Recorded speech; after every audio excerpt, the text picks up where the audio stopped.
All right. What's up, everybody? Thanks for clicking this video. Thanks for tuning into my channel. My name is Simon Hill, Black American from Louisiana, coming to you live from Budapest, Hungary. Today is November 11th, 2024. The time is about 9:30 p.m. where I'm at right now. Shout out to my guy, Andre Beja, in the chat, and everybody else who will join for this boring, unexciting reading for today's Book to React series. Today, we're taking a break from Afro pessimism because that book had me on some suicidal thoughts. We don't want none of that here.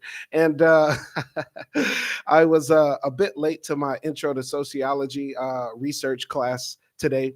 So I thought it would be good to review what we studied today in class and also continue in this book that we're slowly going to chip away at over these next few days, hopefully no longer than these next few weeks. And we're picking up on chapter 3, or at least the tail end of chapter 3. Going into chapter 4, I have a 12 o'clock class that I got to get to, so I won't be on for longer than 2 hours and 30 minutes. So bear with me, ride with me, get something to drink, something to smoke if you decide to go on this journey. If you need help with your insomnia, this will surely help. And shout out to everybody who is going to jump in the chat later, watch this on the playback. I encourage everybody to watch this on 2X, download it, listen to it like a podcast. If you're a student out there, if you're an academic, if you're a writer, if you're somebody just interested in sociology or research or any of that type of stuff, just tune in and zone in. And before I continue, one last thing I gotta say.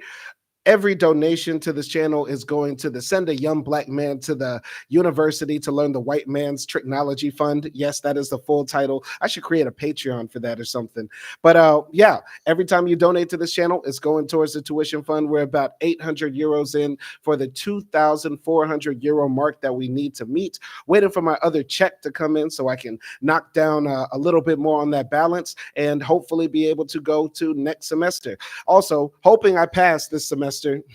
Had a lot of challenges on the way, and it's only the first semester, so who knows what God has in store for me. But no matter what, we're never going to give up on our education, never going to give up on our pursuit for knowledge, never going to give up on the pursuit to have a higher level of self. So let's review everything we studied in chapter 3 when we read this book a few days ago, and then we'll start in chapter 4. All right, so let's go. Introduction. So the main points that we studied last time, in addition to technical scientific considerations such as social research projects, are likely to be shaped by administrative, ethical, and political considerations. Ethical issues in social research. What is ethical and unethical in research is ultimately a matter of what a community of people agree is right and wrong. Researchers agree that participation in research should normally be voluntary. This norm, however, can conflict with the scientific need for generalizability. Researchers agree that research should not harm those who participate in it unless they give their informed consent, thereby willingly and knowingly accepting the risks of harm. Whereas anonymity refers to the situation in which even the researcher cannot identify specific information with the individual it describes, confidentiality refers to the situation in which the researcher promises to keep information about subjects private. The most straightforward way to ensure confidentiality is to destroy identifying information as soon as it's no longer needed. Many research designs involve a greater or lesser degree of deception of subjects because deceiving people violates common standards of ethical behavior. Deception in research requires a strong justification, and even then the justification may be challenged. Social researchers have ethical obligations to the community of researchers as well as to subjects. These obligations include reporting results fully and accurately, as well as disclosing errors, limitations, and other shortcomings in the research. Professional associations in several disciplines publish codes of ethics to guide researchers. These codes are necessary and helpful, but they do not resolve all ethical questions. 2 ethical controversies. Lord Humphrey's study of tea room encounters and Stanley Milgram's study of obedience raise ethical issues that are debated to this day. The politics of social research. Social research inevitably has a political and ideological dimension. Although science is neutral on political matters, scientists are not. Moreover, much social research inevitably involves the political beliefs of people outside the research community and should be an instrument of social action and change. More subtly, a shared ideology can affect the way other researchers receive one's research. Even though the norms of science cannot force individual researchers to give up their personal values, the intersubjective character of science provides a guard against scientific findings being the product of bias only. So that's everything we studied in chapter 3. Here are also some things that key terms that we learned. Some information or tips for proposing social research as far as the ethical issues that could come up, and review questions as well. I'll do that next time. That's my personal homework. And we're going to jump in here to the next part. So we're reading part 2. We finished part 1 of this book, Earl Babbie's The Practice of Social Research, edition 14. Let's go here to next part, which composes 4 chapters: research design, conceptualization, operationalization and measurement, indexes, scales, and typologies, and the logic of sampling. So let's go here to the introduction. Posing problems properly is often more difficult than answering them. Indeed, a properly phrased question often seems to answer itself. You may have discovered the answer to a question just in the process of making the question clear to someone else. Part 2 deals with what should be observed. That is, Part 2 considers the posing of proper scientific questions, the structuring of inquiry. Part 3 will describe some of the specific methods of social science observation. Chapter 4 addresses the beginnings of research. It examines some of the proposes of inquiry, units of analysis, and the reasons scientists get involved in research projects, which is what we will be talking about today. Chapter 5 deals with the specification of what it is you want to measure, the processes of conceptualization and operationalization. It looks at some of the terms that you and I use quite casually in everyday life: prejudice, liberalism, happiness, and so forth, and shows how essential it is to clarify what we really mean by such terms when we do research. This process of clarification is called conceptualization. So going here, Part 2, intro to Part 2, the structuring of inquiry, quantitative and qualitative. Once we clarify what we mean by certain terms, we can then measure the reference of those terms. The process of devising steps or operations for measuring what we want to study is called operationalization. I can finally say that word. Chapter 5 deals with the topic of operationalization. I did it again. In general, paying special attention to the framing of questions for interviews and questionnaires. To complete the introduction to measurement, Chapter 6 breaks with the chronological discussion of how research is conducted. In this chapter, we'll examine techniques for measuring variables in quantitative research through the combination of several indicators, indexes, scales, and typologies. As an example, we might ask survey respondents 5 different questions about their attitudes toward gender equality, and then combine the answers to all 5 questions into a composite measure of gender-based egalitarianism. Although such composite measures are constructed during the analysis of data, the raw materials for them must be provided for in the design and execution of data collection. Finally, we'll look at how social researchers select people or things for observation. Chapter 7, or sampling, addresses the fundamental scientific issue of general ability. As you'll see, we can select a few people or things for observation and then apply what we observe to a much larger group. For example, by surveying 2,000 U.S. citizens about whom they favor for president for the U.S., we can accurately predict how tens of millions will vote. In this chapter, we'll examine techniques that increase the generalizability of what we observe. What you learn in Part 2 will bring you to the verge of making controlled social science observations. Part 3 will then show you how to take that next step. So, Chapter 4, Research Design, the chapter overview. Here, you'll see the wide variety of research designs available to social researchers, as well as to design a study. That is, specifying exactly who or what is to be studied, when, how, and for what purpose. Here are the different parts that we'll be covering. And let's go to the introduction for Chapter 4. So, science is an enterprise dedicated to quote unquote finding out. No matter what you want to find out, though, there will likely be a great many ways of doing it. That's true in life generally. Suppose, for example, that you want to find out whether a particular automobile, say the new Turbo Tiger, would be a good car for you. You could, of course, buy one and find out that way. Or you could talk to a lot of Turbo Tiger owners or to people who considered buying one but didn't. You might check the classified ads to see if there are a lot of Turbo Tigers being sold cheap. You could read a consumer magazine evaluation of Turbo Tigers. A similar situation occurs in scientific inquiry. Ultimately, scientific inquiry comes down to making observations and interpreting what you've observed. The subjects of part 3 and 4 of this book. Before you can observe and analyze, however, you need a plan. You need to determine what you're going to observe and analyze, why and how. That's what research design is all about. Although the details vary according to what you wish to study, you face two major tasks in any research design. First, you must specify as clearly as possible what you want to find out. Second, you must determine the best way to do it. Interestingly, if you can handle the first consideration fully, you'll probably handle the second in the same process. As mathematicians say, a properly framed question contains the answer. Let's say you're interested in conducting social research on terrorism. When Jeffrey Ross, 2004, addressed this issue, he found the existing, see, I heard terrorism, I got excited. He found the existing studies used a variety of qualitative and quantitative approaches. Qualitative researchers, for example, generated original data through autobiographies, incident reports and accounts, hostages' experiences with terrorists, first-hand accounts of implementing policies. Ross goes on to discuss some of the secondary material used by qualitative researchers.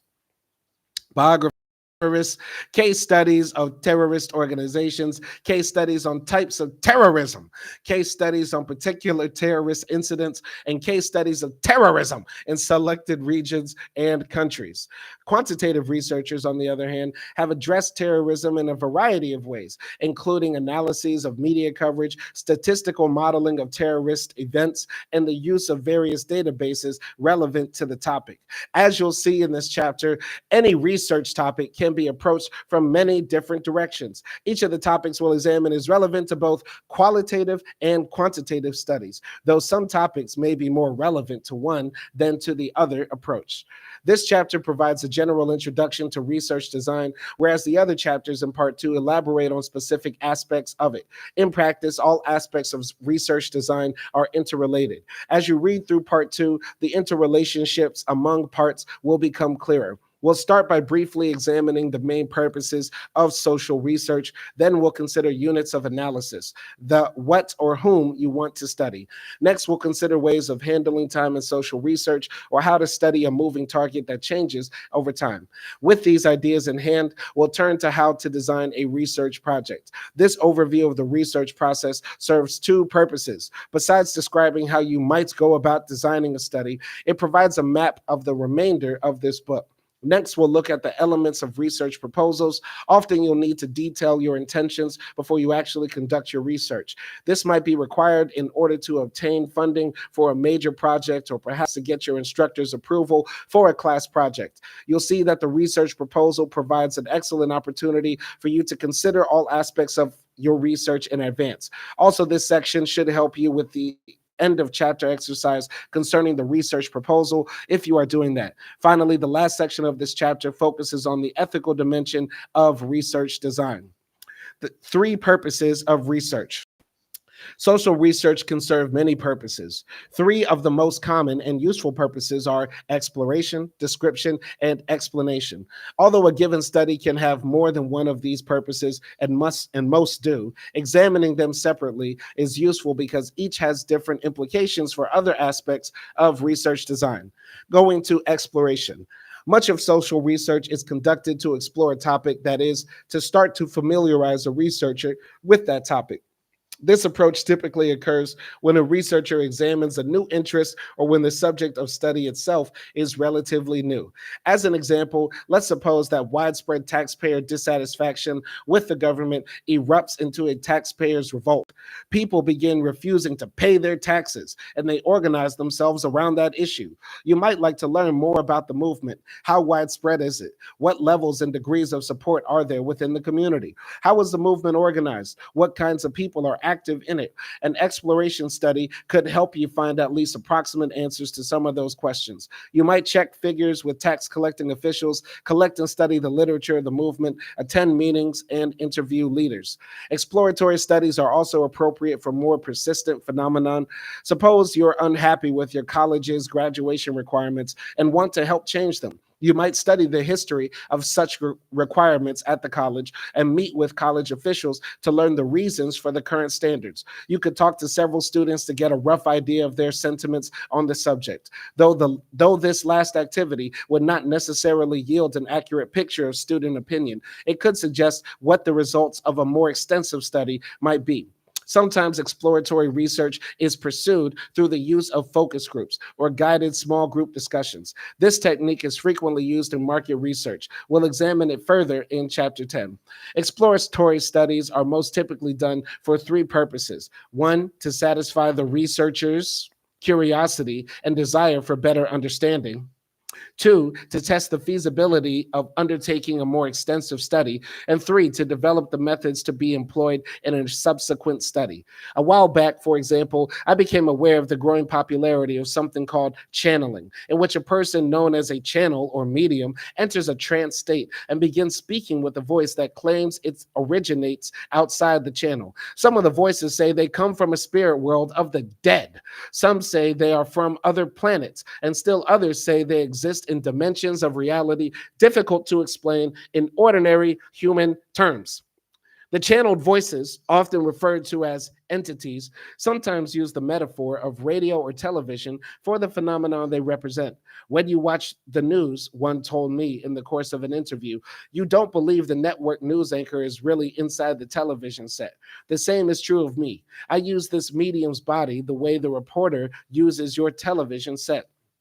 The idea of channeling interested me from several perspectives, not the least of which was the methodological question of how to study scientifically something that violates so much of what we take for granted, including scientific staples such as space, time, causation, and individuality. Lacking any rigorous theory or precise expectations, I merely set out to learn more. Using some of the techniques of qualitative field research we will discuss in Chapter 10, I began amassing information and forming categories for making sense of what I observed. I read books and articles about the phenomenon and talked to people who had attended channeling sessions. I then attended channeling sessions myself, observing those who attended as well as the channel and entity. Next, I conducted personal interviews with numerous channels and entities. In most interviews, I began by asking the human channels questions about how they first began channeling, what it was like, and why they continued, as well as standard biographical questions. The channel would then go into a trance whereby the interview continued with the entity speaking.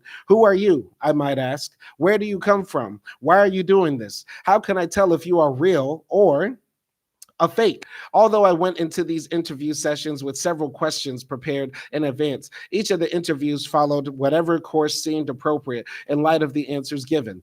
This example of exploration illustrates where social research often begins. Whereas researchers working from deductive theories have the key variables laid out in advance, one of my first tasks was to identify some of the possibly relevant variables. For example, I noted a channel's gender, age, education, religious background, regional origins, and previous participation in things metaphysical. I chose most of these variables. I chose most of these variables because they commonly affect behavior. I also noted differences in the circumstances of channeling sessions. Some channels said they must go into deep trances. Some use light trances, and others remain conscious. Most sit down while channeling, but others stand and walk about. Some channels operate under pretty ordinary conditions. Others seem to require props such as dim lights, incense, and chanting. Many of these differences became apparent to me only in the course of my initial observations. Regarding the entities, I have been interested in classifying where they say they come from. Over the course of my interviews, I've developed a set of questions about specific aspects of reality, attempting to classify the answers they give. Similarly, I ask each to speak about future events. Over the duration of this research, my examination of specific topics has become increasingly focused as I've identified variables that seem worth pursuing. Gender, education, and religion, for example. Note, however, that I began with a reasonably blank slate. Exploratory studies are quite valuable in social science research. They're essential whenever a researcher is breaking new ground, and they almost always yield new insights into a topic for research. Exploratory studies are also a source for grounded theory, as discussed in Chapter 2. The chief shortcoming of exploratory studies is that they seldom provide satisfactory answers to research questions, though they can hint at the answers and can suggest which research methods could provide definitive ones. The reason exploratory studies are seldom definitive in themselves has to do with representativeness. That is, the people you study in your exploratory research may not be typical of the larger population that interests you. Once you understand representativeness, you'll be able to know whether a given exploratory study actually answered its research problem or only pointed the way toward an answer. Description.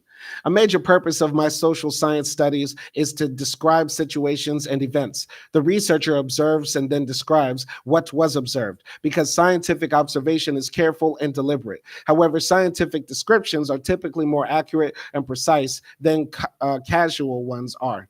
The US Census is an excellent example of descriptive social research. The goal of census is to describe accurately and precisely a wide variety of characteristics of the U.S. population, as well as the populations of smaller areas such as states and counties. Other examples of descriptive studies are the computation of age, gender profiles of populations done by demographers, the computation of crime rates for different cities, and a product marketing survey that describes the people who use or would use a particular product. A researcher who carefully chronicles the events that take place on a labor union picket line has, or at least serves, a descriptive purpose. A researcher who computes and reports the number of times individual legislators voted for or against organized labor also fulfills a descriptive purpose. Many qualitative studies aim primarily at description. An anthropological ethnography, for example, may try to detail the particular culture of some pre-literate society. At the same time, such studies are seldom limited to a merely descriptive purpose. Researchers usually go on to examine why the observed patterns exist and what they imply. Explanation. The third general purpose of social science research is to explain things. Descriptive studies answer questions of what, where, when, and how. Explanatory questions of why. So when William Sanders, 1994, set about describing the varieties of gang violence, he also wanted to reconstruct the process that brought about violent episodes among the gangs of different ethnic groups.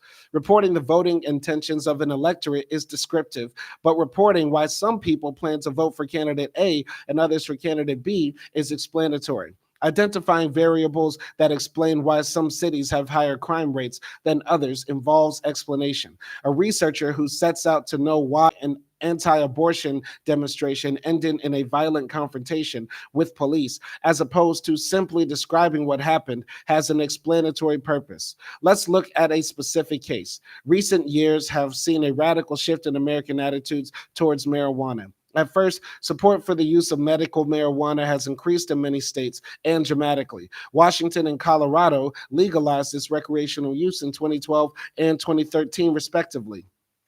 What factors do you suppose might shape people's attitudes toward the legalization of marijuana? To answer this, you might first consider whether men and women differ in their opinion.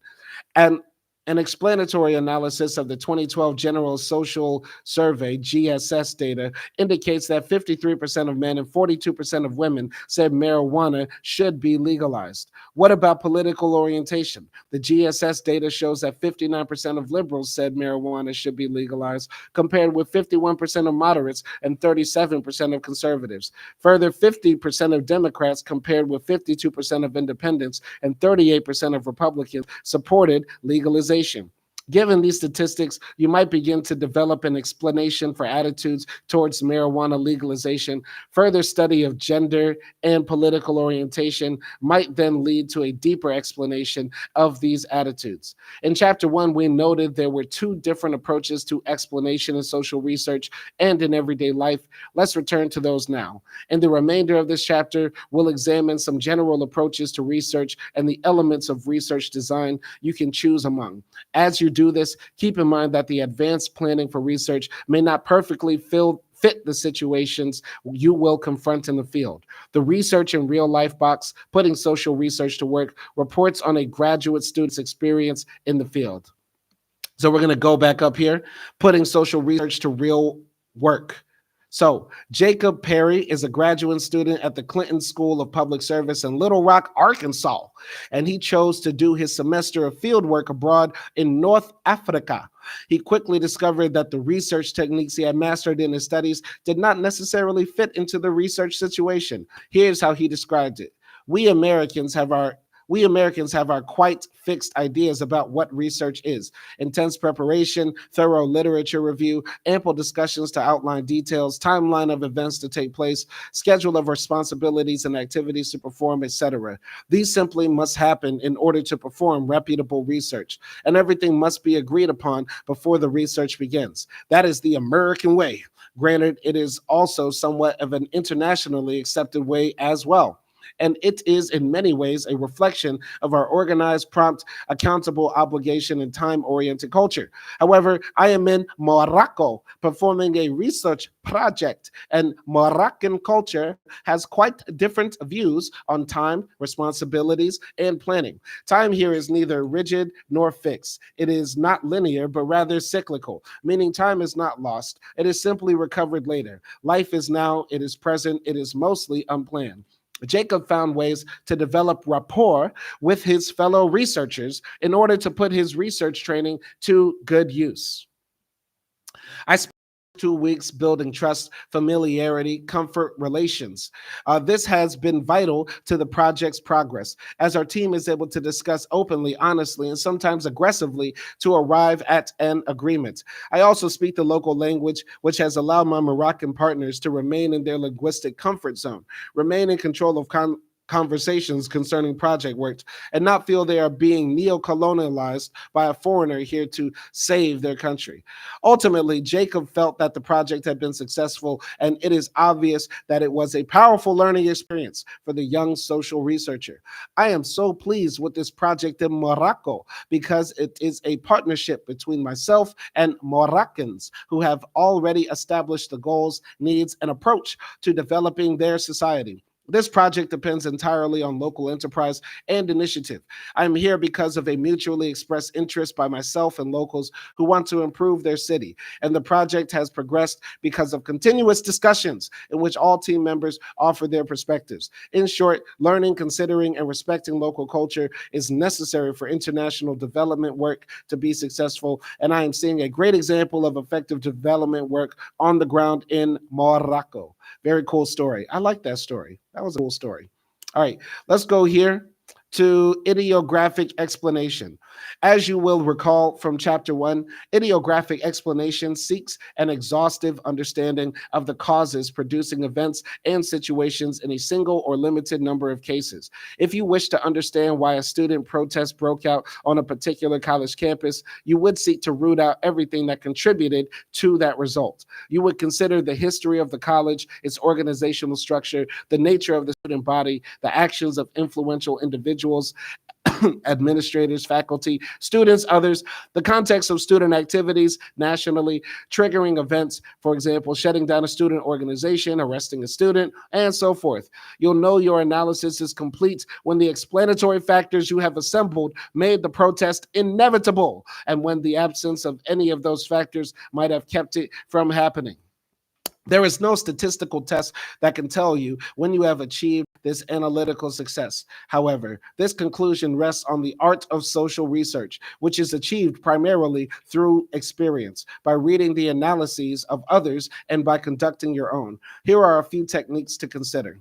Pay attention to the explanations offered by the people living in the social process you are studying. It is important that you not believe everything you are told, of course, but don't make the opposite mistake of thinking you understand the situation better than those living there. Social researchers have sometimes been accused of a certain degree of arrogance in this respect. If there is a wide agreement as to the importance of a certain factor, that should increase your confidence that it was a cause of the event under study. This would be more so if participants with very different points of view agree on that point. In the case of the student protest, administrators and students are likely to have very different opinions about what happened. But if they all agree that the arrest of a student activist was a triggering event, then it probably was an important cause. Comparisons with similar situations, either in different places or at different times in the same place, can be insightful. Perhaps the campus in question has had previous protests, or perhaps there was a time when a protest almost occurred but didn't. Knowledge of such instances can provide useful comparisons and contrasts to the case under study. Similarly, protests or non-protests at other campuses can offer useful comparisons. Nomothetic explanation. Earlier in this chapter, the examination of what factors might cause attitudes about legalizing marijuana illustrates nomothetic explanation. Recall that in this model, we tried to find a few factors, independent variables that can account for much of the variation in a given phenomenon. Thus, we saw men were more likely than women to support legalization, liberals more likely than conservatives, and so on. This explanatory model stands in contrast to the idiographic model in which we seek a complete, in-depth understanding of a single case. In our example, an idiographic approach would suggest all the reasons that why one person was opposed to legalization, involving what her parents, teachers, and clergy told her about it, any bad experiences experimenting with it, and so forth. When we understand something idiographically, we feel we really understand it. When we know all the reasons why someone opposed legalizing marijuana, we couldn't imagine that person having any other attitude. In contrast, a nomothetic approach might suggest that overall political orientations account for much of the difference of opinion about legalizing marijuana. Because this model is inherently probabilistic, it is more open to misunderstanding and misinterpretation than the idiographic model is. Let's examine what social researchers mean when they say one variable nomothetically causes another. Then we'll look at what they don't mean. Criteria for nomothetic causality. There are three main criteria for nomothetic causal relationships in social research. The variables must be correlated, the cause takes place before the effect, and finally, the variables are non-spurious. Correlation. Unless some actual relationship, a statistical correlation, is found between two variables, we can't say that a causal relationship exists. Our analysis of GSS data suggested that political orientation was a cause of attitudes about legalizing marijuana. Had the same percentage of liberals and conservatives supported legalization, we could hardly say that political orientations caused the attitude. Though this criterion is obvious, it emphasizes the need to base social research assertions on actual observations rather than assumptions. Time order. Next, we can't say a causal relationship exists unless the cause precedes the effect in time. Notice that it makes more sense to say that most children's religious affiliations are caused by those of their parents than to say their parents' affiliations are caused by those of their children. Even though it would be possible for you to change your religion and for your parents to follow suit. Remember, nomothetic explanation deals with general patterns, but not all cases. In our marijuana example, it would make sense to say that gender causes, to some extent, attitudes toward legalization, whereas it would make no sense to say that opinions about marijuana determine a person's gender. Notice, however, that the time order connecting political orientations and attitudes about legalization is clear, though we sometimes reason that general orientations cause specific opinions, and sometimes our analyses involve two or more independent variables that were established at the same time. Looking at the effects of gender and race on voting behavior, for example, as we'll see in the next chapter, the issue of time order can be a complex matter. So going to the definitions here, correlation, an empirical relationship between two variables such that one changes in one are as are associated with changes in the other. Or two, particular attributes of one variable are associated with particular attributes of the other. Correlation in and of itself does not constitute a causal relationship between the two variables, but it is one criterion of causality. And spurious relationship, a coincidental statistical correlation between two variables shown to be caused by some third variable. Going here. Non-spuriousness. The third requirement for a causal relationship is that the effects cannot be explained in terms of some third variable. For example, there is a correlation between ice cream sales and deaths due to drowning. The more ice cream sold, the more drownings, and vice versa. There is, however, no direct link between ice cream and drowning. The third variable at work here is season or temperature. Most drowning deaths occur during summer, the peak period for ice cream sales. Here are a couple of other examples of spurious relationships, or ones that aren't genuine. There is a negative relationship between the number of mules and the number of PhDs in towns and cities. The more mules, the fewer PhDs, and vice versa. Perhaps you can think of another variable that would explain this apparent relationship. The answer is rural versus urban settings. There are more mules and fewer PhDs in rural areas, whereas the opposite is true in cities. Or consider the positive correlation between shoe size and math ability among school children. Here, the third variable that explains the puzzling relationship is age. Older children have bigger feet and more highly developed math skills on average than younger children do. See figure 4.1 for an illustration of this spurious relationship. Notice that observed associations go in both directions. That is, as one variable occurs or changes, so does the other. Here we go. Observed correlation. Positive direct correlation, shoe size, math skill. Bigger shoe size is associated with greater math skill and vice versa. This is spurious. Spurious causal relationship. Shoe size equals math skills. No, math skills equals shoe size. Neither shoe size nor math skill is a cause of the others. Actual causal relationship is age. Age affects shoe size and age affects math skills. The underlying variable of age causes both bigger shoe size and greater math skills, thus explaining the observed correlation. So let's continue here.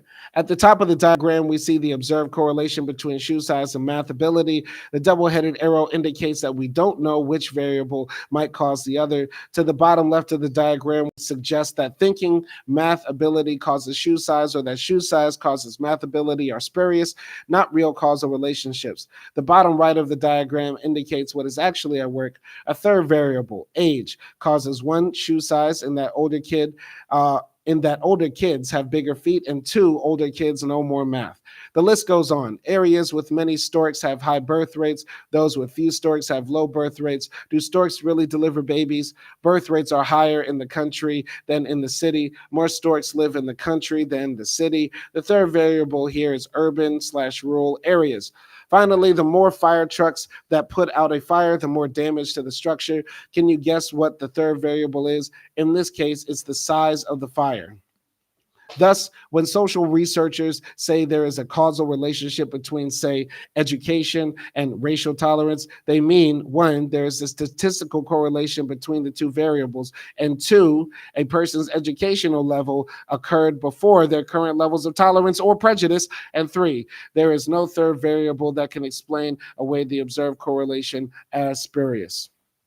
Nomothetic causal analysis and hypothesis testing. The nomothetic model of causal analysis lends itself to hypothesis testing. See Chapter 1. Although hypotheses are not required in nomothetical research, to test a hypothesis, you would carefully specify the variables you think are causally related, as well as specifying the manner in which you will measure them. These steps will be discussed in detail in the following chapter under the term conceptualization and operationalization. In addition to hypothesizing that two variables will be correlated, you may specify the strength of the relationship you expect within the study design you are using. Often, this specification will take the form of a level of statistical significance. The chance you are willing to take that a given relationship might have been caused by chance in the selection of subjects for study. Going here. This will be discussed further in Chapter 7, the logic of sampling. Finally, you may specify the test for spuriousness that any observed relationship must survive. Not only will you hypothesize, for example, that increased education will reduce levels of prejudice, but you will specify further that the hypothesized relationship will not be the product of, say, political orientations. False criteria for nomothetic causality. Because notions of cause and effect are well entrenched in everyday language and logic, it's important to specify some of the things social researchers do not mean when they speak of causal relationships. When they say that one variable causes another, they do not necessarily mean to suggest complete causation, to account for exceptional cases, or to claim that the causation exists in a majority of cases. Complete causation. Whereas an idiographic explanation of causation is relatively complete, a nomothetic explanation is probabilistic and usually incomplete. As we've seen, social researchers may say that political orientations cause attitudes towards legalizing marijuana, even though not all liberals approve nor all conservatives disapprove. Thus, we can say political orientation is one of the causes of the attitude, but not the only one. Exceptional cases. In nomothetic explanations, exceptions do disprove a causal relationship. For example, it is consistently found that women are more religious than men in the United States. Thus, gender may be a cause of religiosity, even if your uncle is a religious zealot or you know a woman who is an avowed atheist. Those exceptional cases do not disprove the overall causal pattern. And majority of cases. Causal relationships can be true even if they don't apply in a majority of cases. For example, we say that children who are not supervised after school are more likely to become delinquent than are those who are supervised. Hence, lack of supervision is a cause of delinquency. This causal relationship holds true even if only a small percentage of those not supervised become delinquent. As long as they are more likely to be delinquent than are those who are supervised, we say there is a causal relationship. The social science view of causation may vary from what you are accustomed to because people commonly use the term cause to mean something that completely causes another thing. The somewhat different standard used by social researchers can be seen more clearly in terms of necessary and sufficient causes. Necessary and sufficient causes. A necessary cause represents a condition that must be present for the effect to follow. For example, it is necessary for you to take college courses in order to get a degree. Take away the courses and the degree never follows. However, simply taking the courses is not a sufficient cause of getting a degree. You need to take the right ones and pass them. Similarly, being female is a necessary condition of becoming pregnant, but it is not a sufficient cause. Otherwise, all women would get pregnant. Figure 4.2 illustrates this relationship between the variables of sex and pregnancy as a matrix showing the possible outcomes of combining these variables. A sufficient cause, on the other hand, represents a condition that, if it is present, guarantees the effect in question. This is not to say that a sufficient cause is the only possible cause of a particular effect. For example, skipping an exam in this course would be a sufficient cause for failing it, though students could fail it other ways as well. Thus, a cause can be sufficient, but not necessary. Figure 4.3 illustrates the relationship between taking or not taking the exam and either passing or failing it. The discovery of a cause that is both necessary and sufficient is, of course, the most satisfying outcome in research. If juvenile delinquency were the effect under examination, it would be nice to discover a single condition that, one, must be present or delinquent for delinquency to develop, and two, always result in delinquency. In such a case, you would surely feel that you knew precisely what caused juvenile delinquency. So here's the graphic here. So here we have males pregnant men. I think this might get him canceled. So men, not in the pregnant category. Females, some are pregnant, some are not. Okay. Took the exam. All right. Failed the exam. They took the exam. There's a few that failed. Passed the exam. We got A's, some B's, some C's. Didn't take the exam. They all failed, and none of them passed, of course, right? So, unfortunately, we never discover single causes that are absolutely necessary and absolutely sufficient when analyzing the nomothetic relationships among variables. It is not uncommon, however, to find causal factors that are either 100% necessary, you must be female to become pregnant, or 100% sufficient. Skipping an exam will inevitably cause you to fail it. In the idiographic analysis of single cases, you may reach a depth of explanation from which it is reasonable to assume that things could not have turned out differently, suggesting you have determined the sufficient causes for a particular result. Anyone with all the same details of your genetic inheritance, upbringing, and subsequent experiences would have ended up going to college. At the same time, there could always be other causal paths to the same result. Thus, the idiographic causes are sufficient but not necessary. Now, to units of analysis. In social research, there is virtually no limit to what or who can be studied, or the units of analysis. This topic is relevant to all forms of social research, although its implications are clearest in the case of nomothetic quantitative studies. The idea for units of analysis may seem slippery at first, because research, especially nomothetic research, often studies large collections of people or things, or aggregates. It's important to distinguish between the unit of analysis and the aggregates that we generalize about. For instance, a researcher may study a class of people, such as Democrats, college undergraduates, African American women under 30, or some other collection. But if the researcher is interested in exploring, describing, or explaining how different groups of individuals behave as individuals, the units of analysis is the individual, not the group. This is true even though the researcher uses the information about individuals to generalize about aggregates of individuals, as in saying that more Democrats than Republicans favor legalizing marijuana. Think of it this way: having an attitude about marijuana is something that can only be an attribute of an individual, not a group. That is, there is no one group mind that can have an attitude. So even when we generalize about Democrats, we're generalizing about an attribute they possess as individuals. In contrast, we may sometimes want to study groups considered as individuals, actors, or entities that have attributes as groups. For instance, we might want to compare the characteristics of different types of street gangs. In that case, our unit of analysis would be gangs, not members of gangs, and we might proceed to make generalizations about different types of gangs. For example, you might conclude that male gangs are more violent than female gangs. Each gang, unit of analysis, would be described in terms of two variables. One, what gender are the members? And two, how violent are its activities? So we might study 52 gangs reporting that 40 were male and 12 were female, and so forth.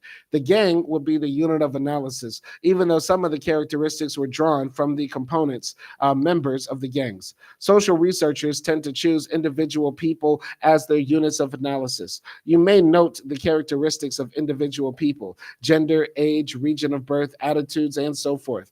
You can then combine these descriptions to provide a competent picture of the group the individuals represent, whether a street corner gang or a whole society. For example, you may note the age and gender of each student enrolled in political science 110, and then characterize the group of students as being 53% men and 47% women, and as having a mean age of 18.6 years. Although the final description would be of the class as a whole, the description is based on characteristics that members of the class have as individuals. The same distinction between units of analysis and aggregates occurs in explanatory studies. Suppose you wish to discover whether students with good study habits receive better grades in political science 110 than students with poor study habits did. You would operationalize the variable study habits and measure this variable, perhaps in terms of hours of study per week. You might then aggregate students with good study habits and those with poor study habits and see which group received the best grades in the course. The purpose of the study would be to explain why some groups of students do better in the course than others do. But the unit of analysis is still individual students. Units of analysis in a study are usually also the units of observation. Thus, to study success in a political science course, you would observe individual students. Sometimes, however, we observe our units of analysis indirectly. For example, suppose we want to find out whether disagreements about the death penalty tend to cause divorce. In this case, we might observe individual husbands and wives by asking them about their attitude toward capital punishment in order to distinguish couples who agree and disagree on this issue. In this case, our units of observation are individual wives and husbands, but our units of analysis, the things we want to study, are couples. Units of analysis, then, are those things we examine in order to create summary descriptions of all such units and to explain differences among them. In most research projects, the unit of analysis will probably be clear to you.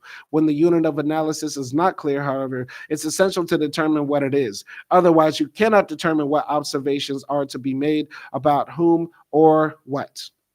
So one more time, let's make this clear. Units of analysis, the what or who being studied. In social science research, the most typical unit of analysis are individual people, making that absolutely clear. So let's go here. All right. All right.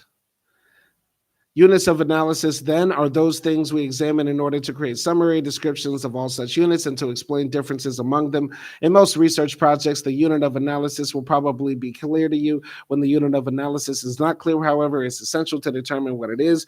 Otherwise, you cannot determine what observations are to be made about whom or what. I really just want to get this clear because whenever I'm insecure about a new topic, I just read it over and over again until I get it.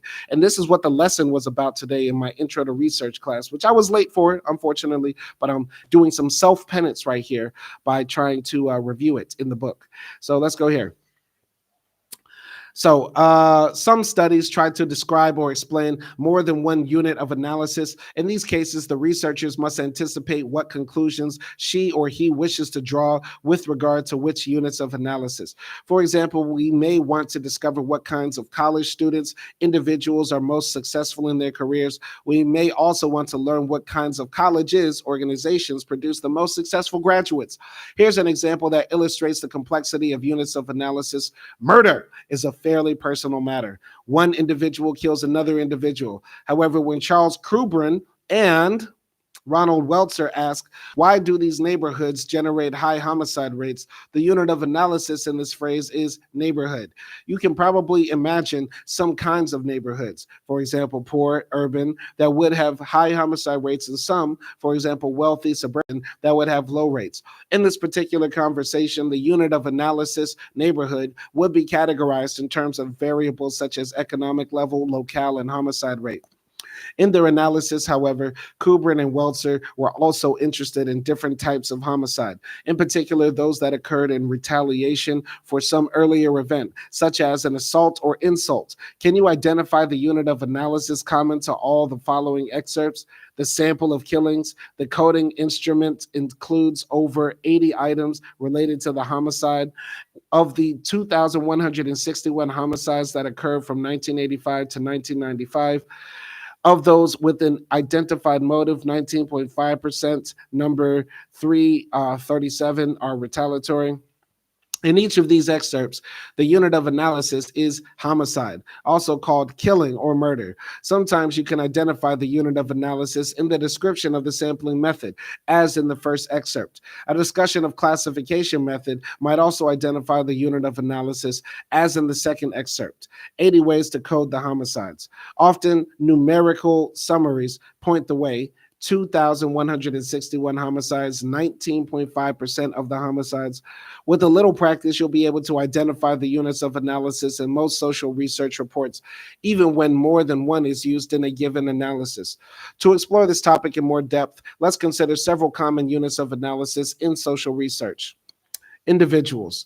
As mentioned, individual human beings are perhaps the most typical units of analysis for social research. Social researchers tend to describe and explain social groups and interactions by aggregating and manipulating the descriptions of individuals. Any type of individual may be the unit of analysis for social research. This point is more important than it may seem at first. The norm of generalized understanding in social research should suggest that scientific findings are most valuable when they apply to all kinds of people.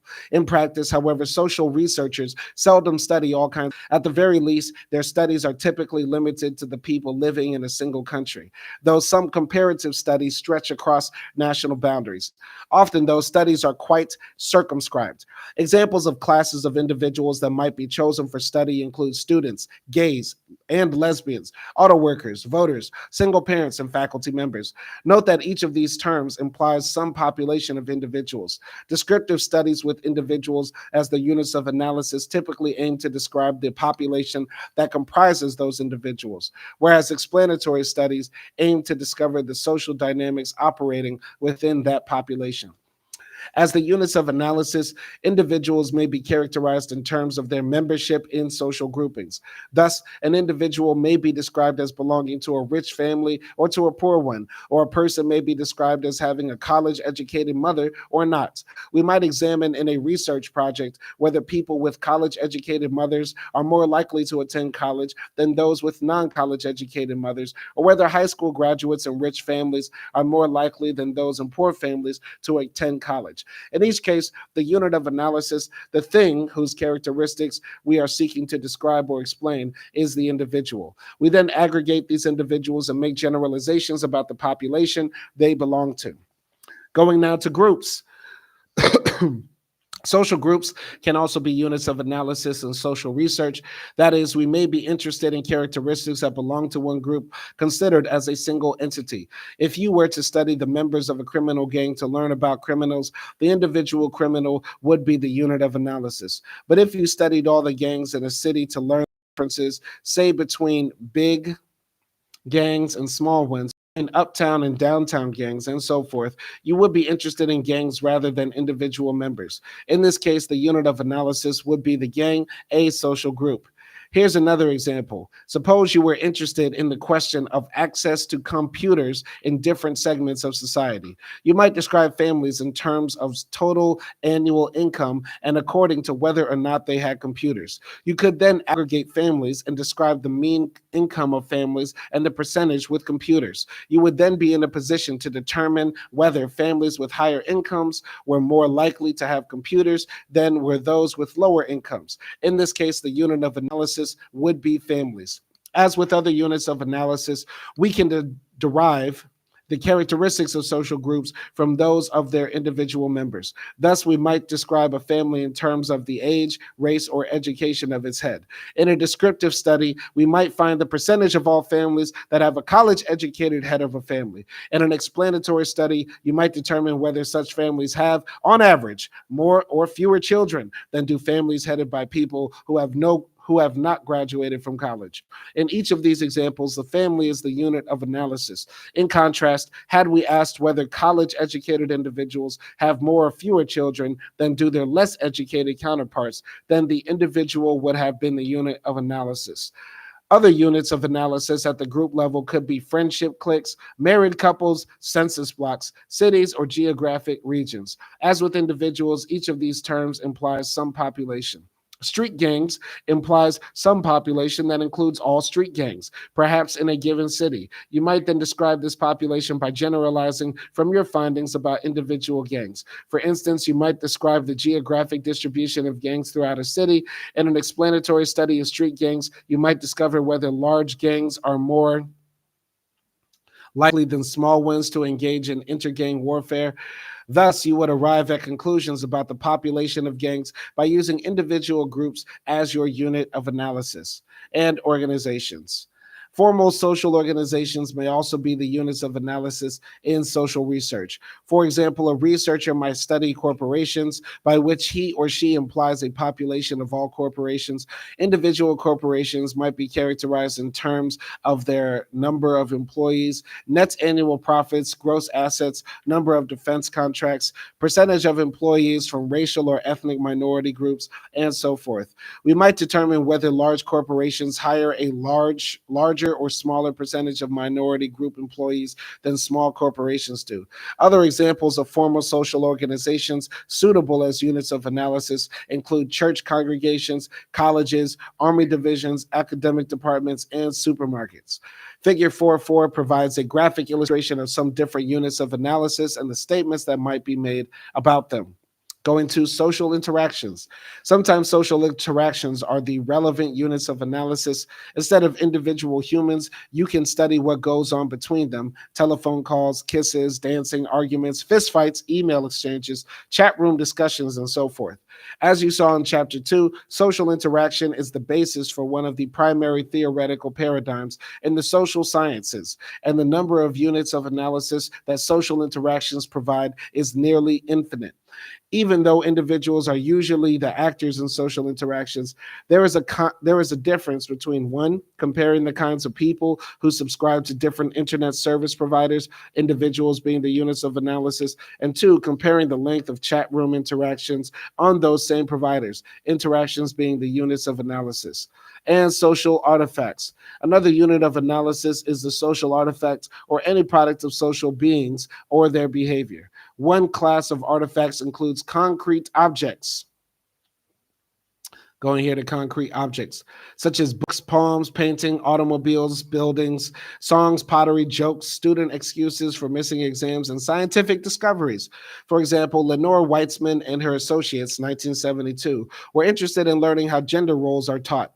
They chose children's picture books as their unit of analysis. Specifically, they examined books that had received the Caldecott Medal. Their results were as follows. We found that females were underrepresented in the titles, central roles, pictures, and stories of every sample of books we examined. Most children's books are about boys, men, male animals, and deal exclusively with male adventures. Most pictures show men singing or singly or in groups. Even when women can be found in the books, they often play insignificant roles, remaining both inconspicuous and nameless.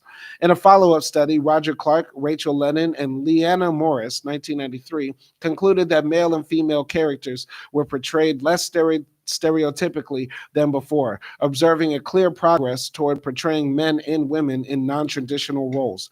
However, they did not find total equality between the genders. As this example suggests, just as people or social groups imply populations, each social object implies a set of all objects of the same class. All books, all novels, all biographies, all introductory sociology textbooks, all cookbooks, all press conferences.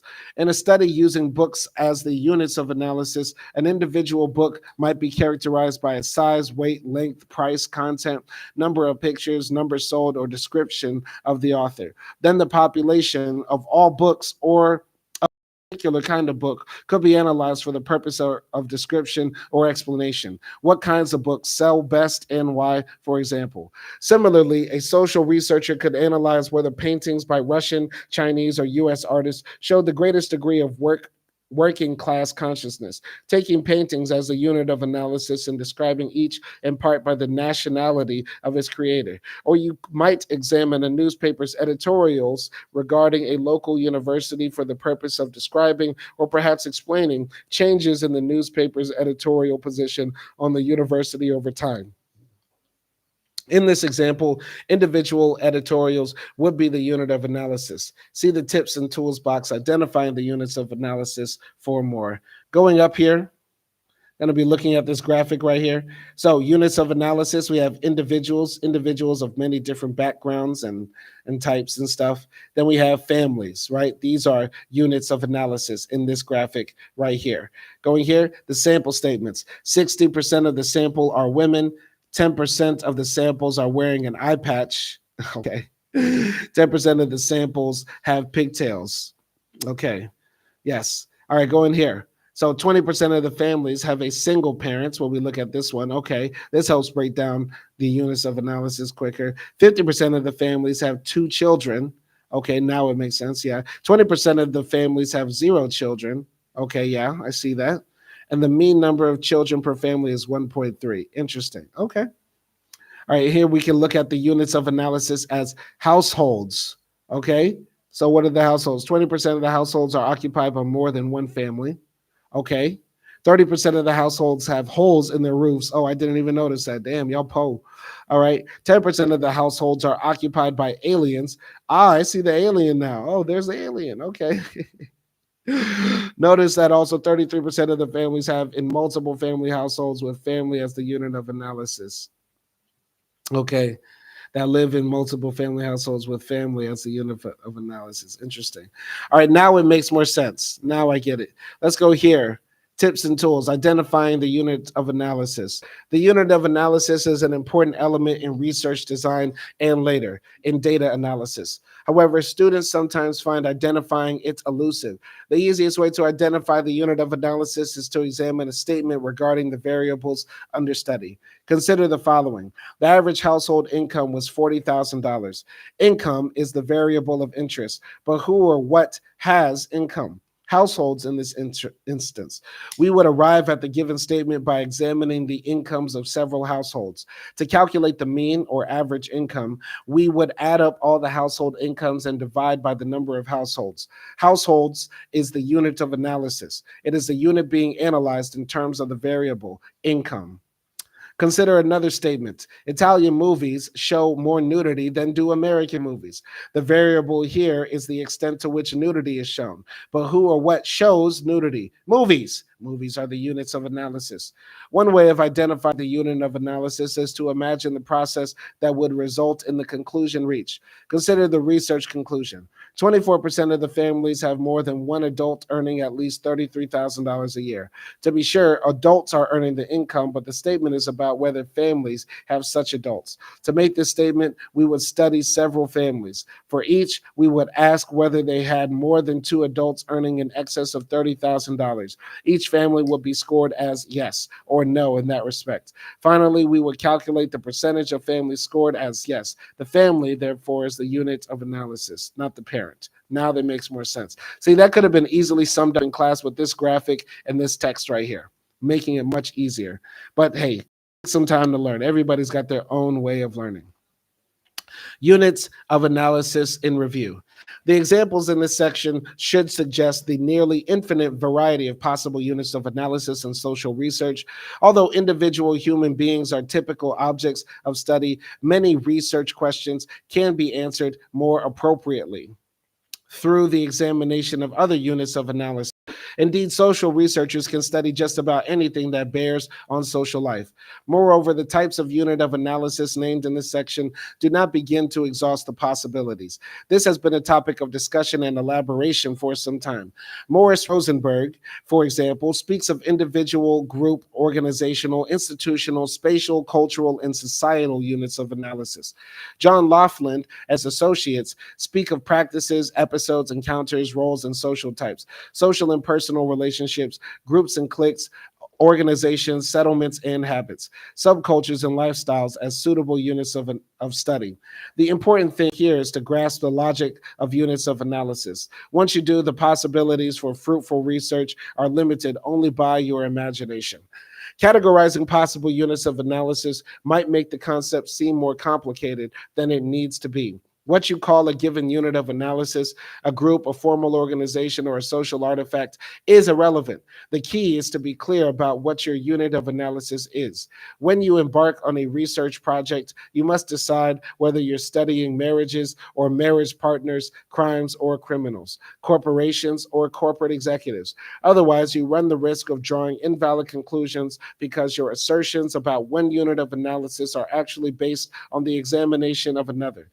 We'll see an example of this issue in the next section as we look at the ecological fallacy. Faulty reasoning about units of analysis, the ecological fallacy and reductionism. At this point, it's appropriate to introduce two types of faulty reasoning that you should be aware of, the ecological fallacy and reductionism. Each represents a potential pitfall regarding units of analysis, and either can occur in doing research and drawing conclusions from the results. The ecological fallacy. In this context, ecological refers to groups or sets of systems, something larger than individuals. The ecological fallacy is the assumption that something learned about an ecological unit says something about the individual making up that unit. Let's consider a hypothetical illustration of this fallacy. Suppose we're interested in learning something about the nature of electoral support received by a female political candidate in a recent citywide election. Boy, doesn't that touch a nerve? Anyway, let's assume we have the vote tally for each precinct so we can tell which precincts gave her the greatest support and which the least. Assume also that we have census data describing some characteristics of these precincts. Our analysis of such data might show that precincts with relatively young voters gave the female candidate a greater proportion of their votes than precincts with older voters did. We might be tempted to conclude from these findings that younger voters are more likely to vote for female candidates than older voters are. In other words, that age affects support for the woman, pardon. In in reaching such a conclusion, we run the risks of committing the ecological fallacy because it may have been the older voters in those young precincts who voted for the woman. Our problem is that we have examined precincts as our unit of analysis, but wish to draw conclusions about voters. The same problem would arise if we discovered that crime rates were higher in cities which have a large African American population than in those with fewer African Americans. We would not know if crimes were actually committed by African Americans, or if we found suicide rates higher in Protestant countries than in Catholic ones. You still could not know for sure that more Protestants than Catholics committed suicide. In spite of these hazards, social researchers often have little choice but to address a particular research question through an ecological analysis. Perhaps the most appropriate data are simply not available. For example, the precinct vote tallies and the precinct characteristics mentioned in our initial example may be easy to obtain, but we may not have the resources to conduct a post-election survey of individual voters. In such cases, we may reach a tentative conclusion recognizing and noting the risk of an ecological fallacy. Although you should be careful not to commit the ecological fallacy, don't let these warnings lead you to committing what we might call the individualistic fallacy. Some people who approach social research for the first time have trouble reconciling general patterns of attitudes and actions with individual exceptions. But generalizations and probabilistic statements are not invalidated by individual exceptions. Your knowing a rich Democrat, for example, doesn't deny the fact that most rich people vote Republican as a general pattern. Similarly, you know someone who has gotten rich without any formal education. That doesn't deny the general pattern of higher education relating to higher income.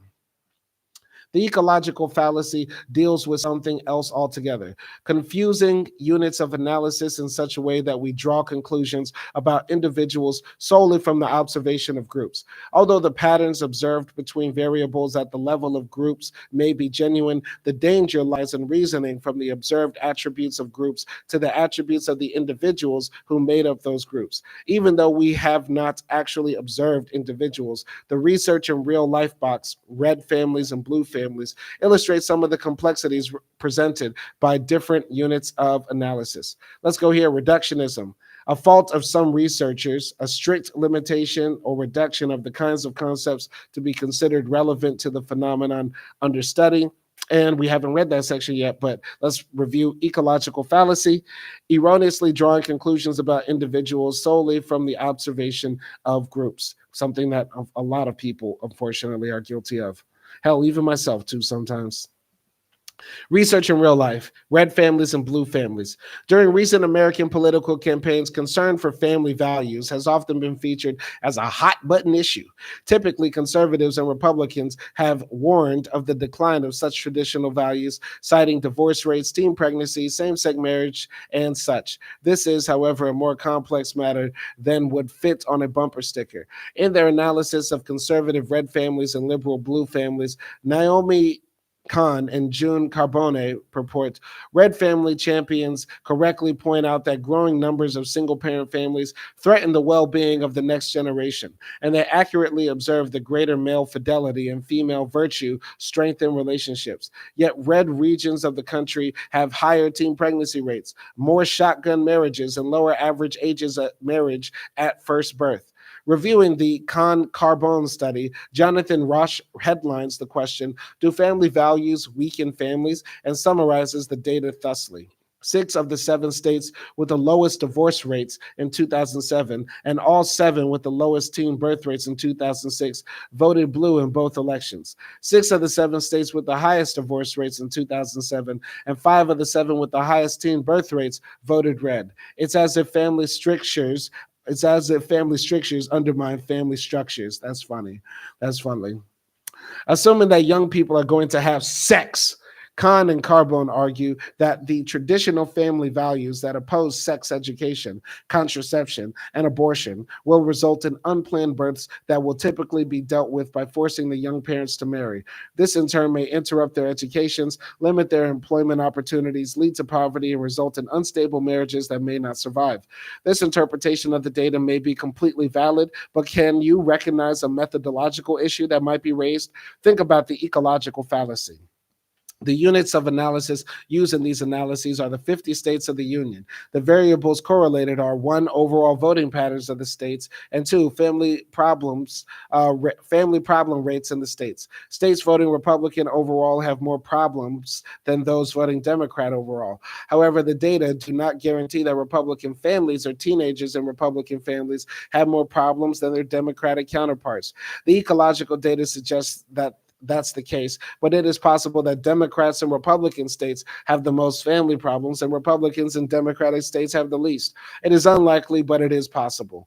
To be more confident about the conclusions drawn above, we would need to do a study in which the family or the individual was a unit of analysis. I just have to say this is the brief.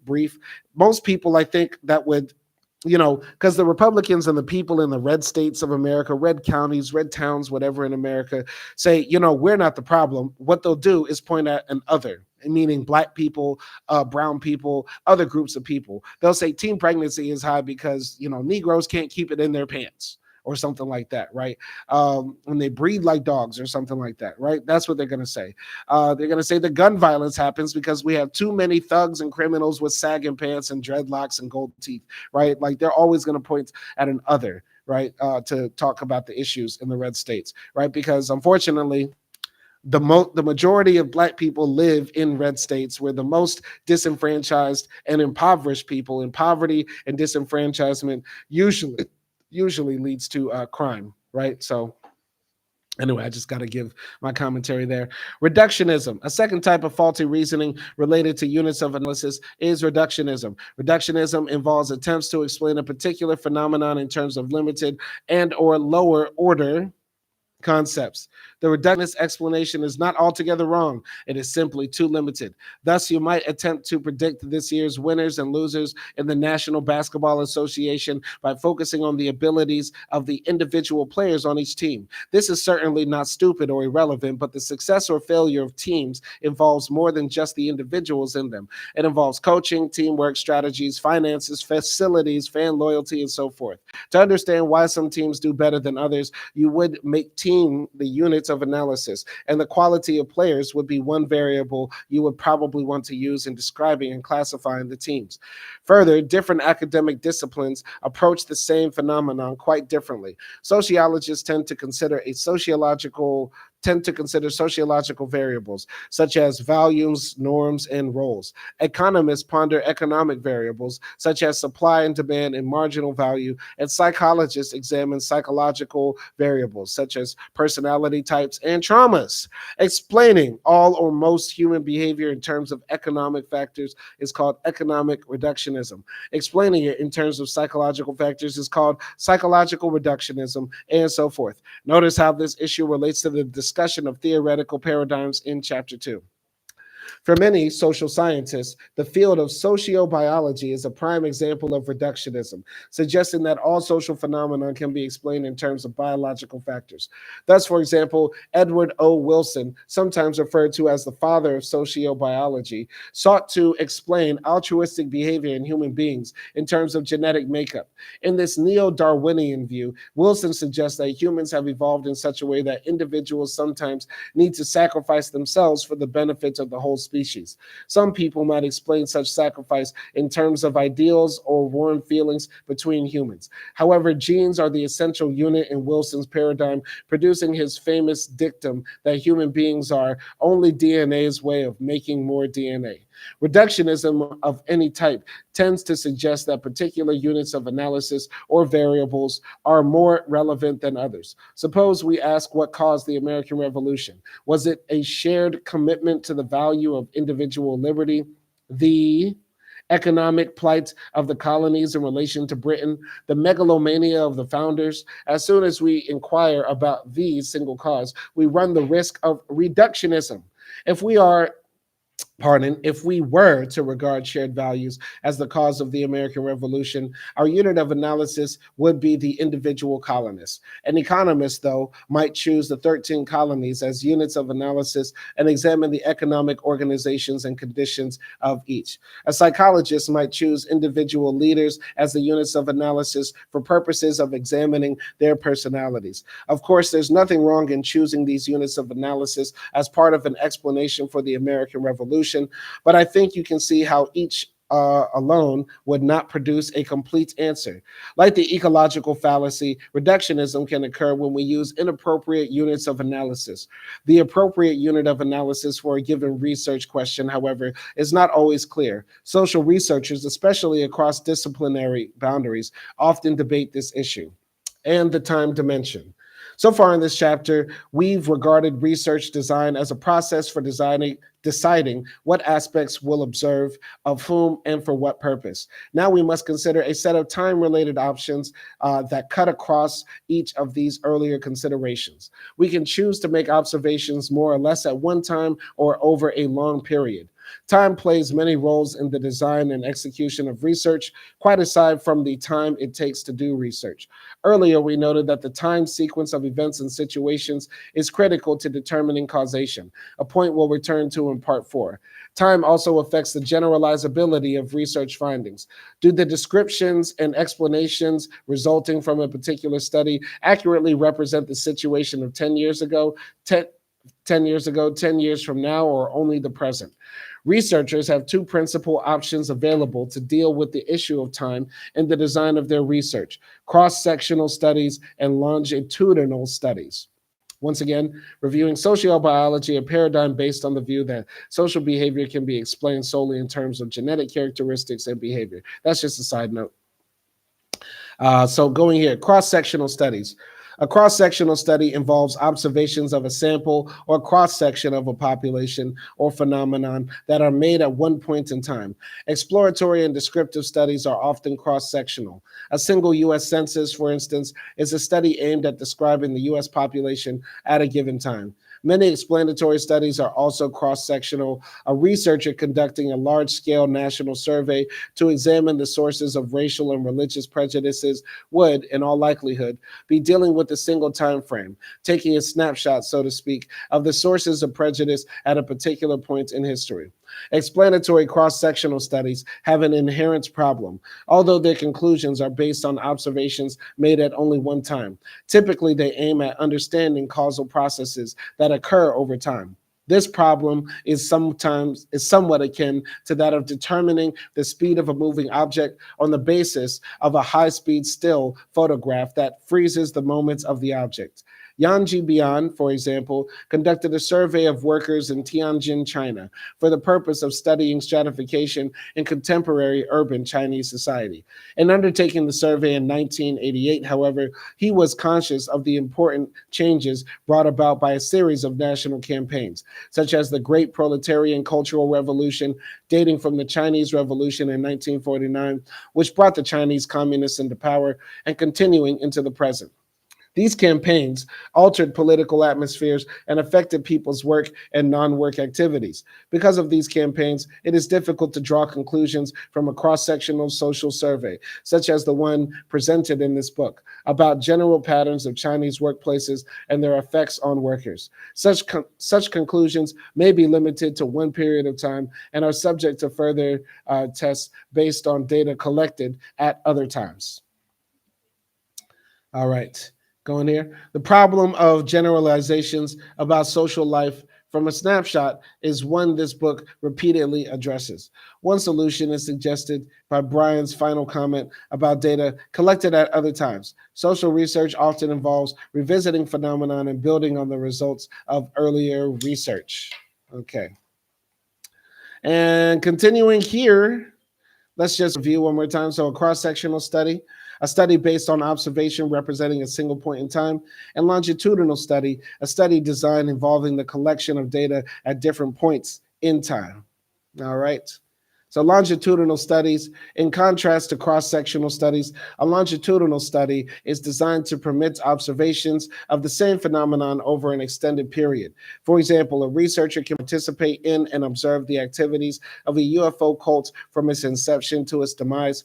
Other longitudinal studies use records or artifacts to study changes over time. And analyses of newspaper editorials or Supreme Court decisions over time, for example, the studies are longitudinal whether the researchers' actual observations and analyses were made at one time or over the course of the actual events under study. Many field research projects involving direct observation and perhaps in-depth interviews are naturally longitudinal. Thus, for example, when Ramona Asher and Gary Fine studied the life experiences of the wives of alcoholic men, they were in a position to examine the evolution of troubled marital relationships over time, sometimes even including the reactions of the subjects to the research itself. In the classic study, When Prophecy Fails, Leon Festinger, Henry Riker, and Stanley Shatter were specifically interested in learning what happened to a flying saucer cult when their predictions of an alien encounter failed to come true. Would the cult members close down the group, or would they become all the more committed to their beliefs? A longitudinal study was required to provide an answer. The cult redoubled their efforts to get new members. Longitudinal studies can be more difficult for quantitative studies, such as large-scale surveys. Nonetheless, they are often the best way to study changes over time. There are three special types of longitudinal studies that you should know about: trend studies, cohort studies, and panel studies. Trend studies. A trend study is a type of longitudinal study that examines changes within a population over time. A simple example is a comparison of U.S. censuses over a period of decades, showing shifts in the makeup of the national population. A similar use of archival data was made by Michael Carpini and Scott Keeter, who wanted to know whether contemporary U.S. citizens were better or more poorly informed about politics than citizens of an generation were. To find out, they compared the results of several Gallup polls conducted during the 1940s and 50s with the 1989 survey that asked several of the same questions, tapping political knowledge. Overall, the analysis suggested that contemporary citizens were slightly better informed than earlier generations were. In 1989, 74% of the sample could name the Vice President of the United States, compared with 67% in 1952. Substantially higher percentages of people in 1989 than in 1947 could explain presidential vetoes and congressional overrides of vetoes. On the other hand, more of the 1947 sample could identify the U.S. representative, 38%, than the 1989 sample, 29% could. An in-depth analysis, however, indicates that the slight increase in political knowledge resulted from the fact that the people in the 1989 sample were more highly educated than those from earlier samples were. When educational levels were into account, the researchers concluded that political knowledge has actually declined within specific educational groups. Very interesting. That's very, very interesting. Cohort studies. In a cohort study, a researcher examines specific subpopulations or cohorts as they change over time. Typically, a cohort is an age group such as people born during the 1950s, but it can also be some other time grouping, such as people born during the Vietnam War, people who got married in 1994, and so forth. An example of a cohort study would be a series of national surveys conducted perhaps every 20 years to study the attitudes of the cohort born during World War II toward U.S. involvement in global affairs. A sample of people 15 to 20 years old might be surveyed in 1960, another sample of those 35 to 40-year-olds in 1980, and another sample of those 55 to 60-year-olds in 2000. Although the specific set of people studied in each survey would differ, each sample would represent the cohort born between 1940 and 1945. Figure 4.5 offers a graphic illustration of a cohort design. In the example, three studies are being compared. One was conducted in 1990, another in 2000, and the third in 2010. Those who were 20 years old in the 1990 study are compared with those who are 30 in the 2000 study and those who are 40 in the 2010 study. Although the subjects being described in each of the three groups are different, each set of subjects represents the same cohort, those who were born in 1970. James Davis, 1992, turned to a cohort analysis in an attempt to understand shifting political orientations during the 1970s and 1980s in the United States. Overall, he found a liberal trend on issues such as race, sex, religion, politics, crime, and free speech. But did this trend represent people in general getting a bit more liberal, or did it merely reflect liberal younger generations replacing the conservative older ones? To answer this question, Davis examined national surveys from the General Social Survey, of which he is a founder, conducted in 4 time periods, 5 years apart. In each survey, he grouped the respondents into age groups, also 5 years apart. This strategy allowed him to compare different age groups at any given point in time, as well as to follow the political development of each age group over time. One of the questions he examined was whether a person who admitted to being a communist should be allowed to speak in the respondents' communities. Consistently, the younger respondents in each time period were more willing to let the communists speak than the older ones. Among those aged 20 to 40 in the first set of the survey, for example, 72% took this liberal position, contrasted with 27% among respondents 80 and older. When he examined the youngest cohort over time, as shown in Table 4.1, this pattern of a slight conservative shift in the 1970s, followed by a liberal rebound in the 1980s, typifies the several cohorts Davis analyzed. Thus, we see that this generational cohort did not change their overall level of political liberalism over time. We do not know, of course, whether individuals became more or less liberal, only that such changes balanced out overall. The panel study design, which we will examine next, would reveal that possibility. In another study, Eric Plutzer and Michael Berkman used a cohort design to completely reverse a prior conclusion regarding aging and support for education. Logically, as people grow well beyond their child-rearing years, we might expect them to reduce their commitment to educational funding. Moreover, cross-sectional data support that expectation. The researchers present several data sets showing those over 65 voicing less support for educational funding than those under 65 did. Such simplistic analyses, however, leave out an important variable: increasing support for educational funding in U.S. society over time in general. The researchers add to this concept of generational replacement, meaning that the older respondents in the survey grew up during a time when there was less support for education in general, whereas the younger respondents grew up during a time of greater overall support. A cohort analysis allowed the researchers to determine what happened to the attitudes of these specific cohorts over time. Here, for example, are the percentages of Americans born during the 1940s who felt educational spending was too low. When members of that cohort were interviewed over time, as the data indicate, those who were born during the 1940s have steadily increased their support for educational funding as they have passed through and beyond the child-rearing years. So let's go up here. Let's take a look at this first text here. So what is a trend study? A trend study, a type of longitudinal study in which a given characteristic of some population is monitored over time. An example would be a series of Gallup polls showing the electorate's preference for political candidates over the course of a campaign, even though different samples were interviewed at each point.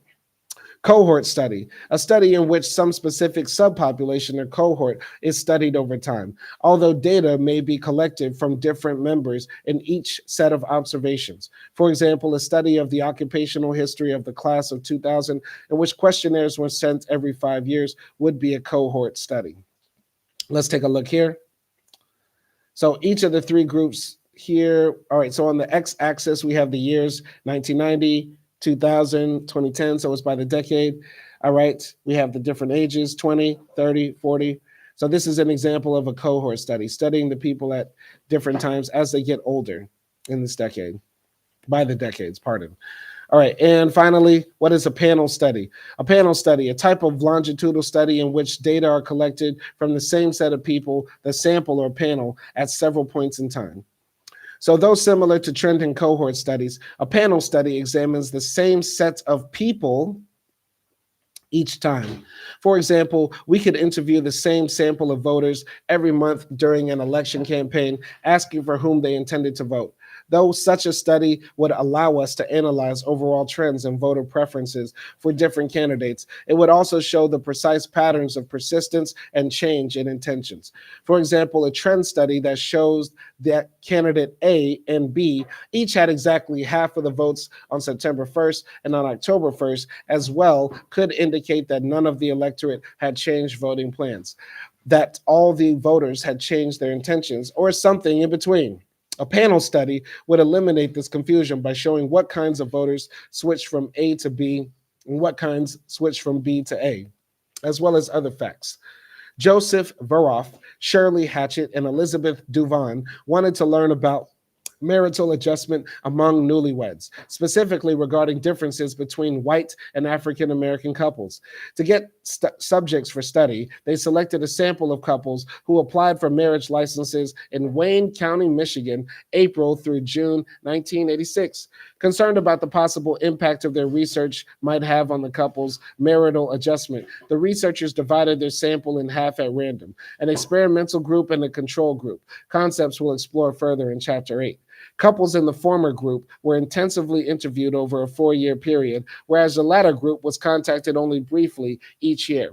By studying the same couples over time, the researchers could follow the specific problems that arose and the way the couples dealt with them. As a byproduct of their research, they found that those studied the most intensely seemed to achieve a somewhat better marital adjustment. The researchers felt that the interviews could have forced couples to discuss matters they might have otherwise buried. Panel mortality is a fundamental problem in panel studies. Subjects dropping out of years, researchers have developed many techniques for tracking down the missing subjects. Brian Rhodes and Ellen Martz used Facebook as a vehicle for tracking down members of a longitudinal study who had been unreachable by telephone or mail. They were successful in locating a third of these subjects. Comparing the three types of longitudinal studies. To reinforce the distinctions among trend, cohort, and panel studies, let's contrast the three study designs in terms of the same variable, religious affiliation. A trend study might look at shifts in U.S. religious affiliations over time, as a Gallup poll does on a regular basis. A cohort study might follow shifts in religious affiliations among the 9/11 generations, specifically, say, people who were 10 to 20 years old on September 11th, 2001.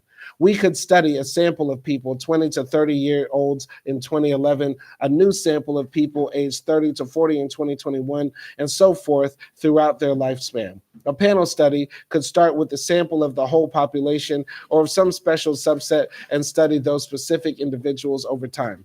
Notice that only the panel study will give a full picture of the shifts among the various categories of affiliations, including none.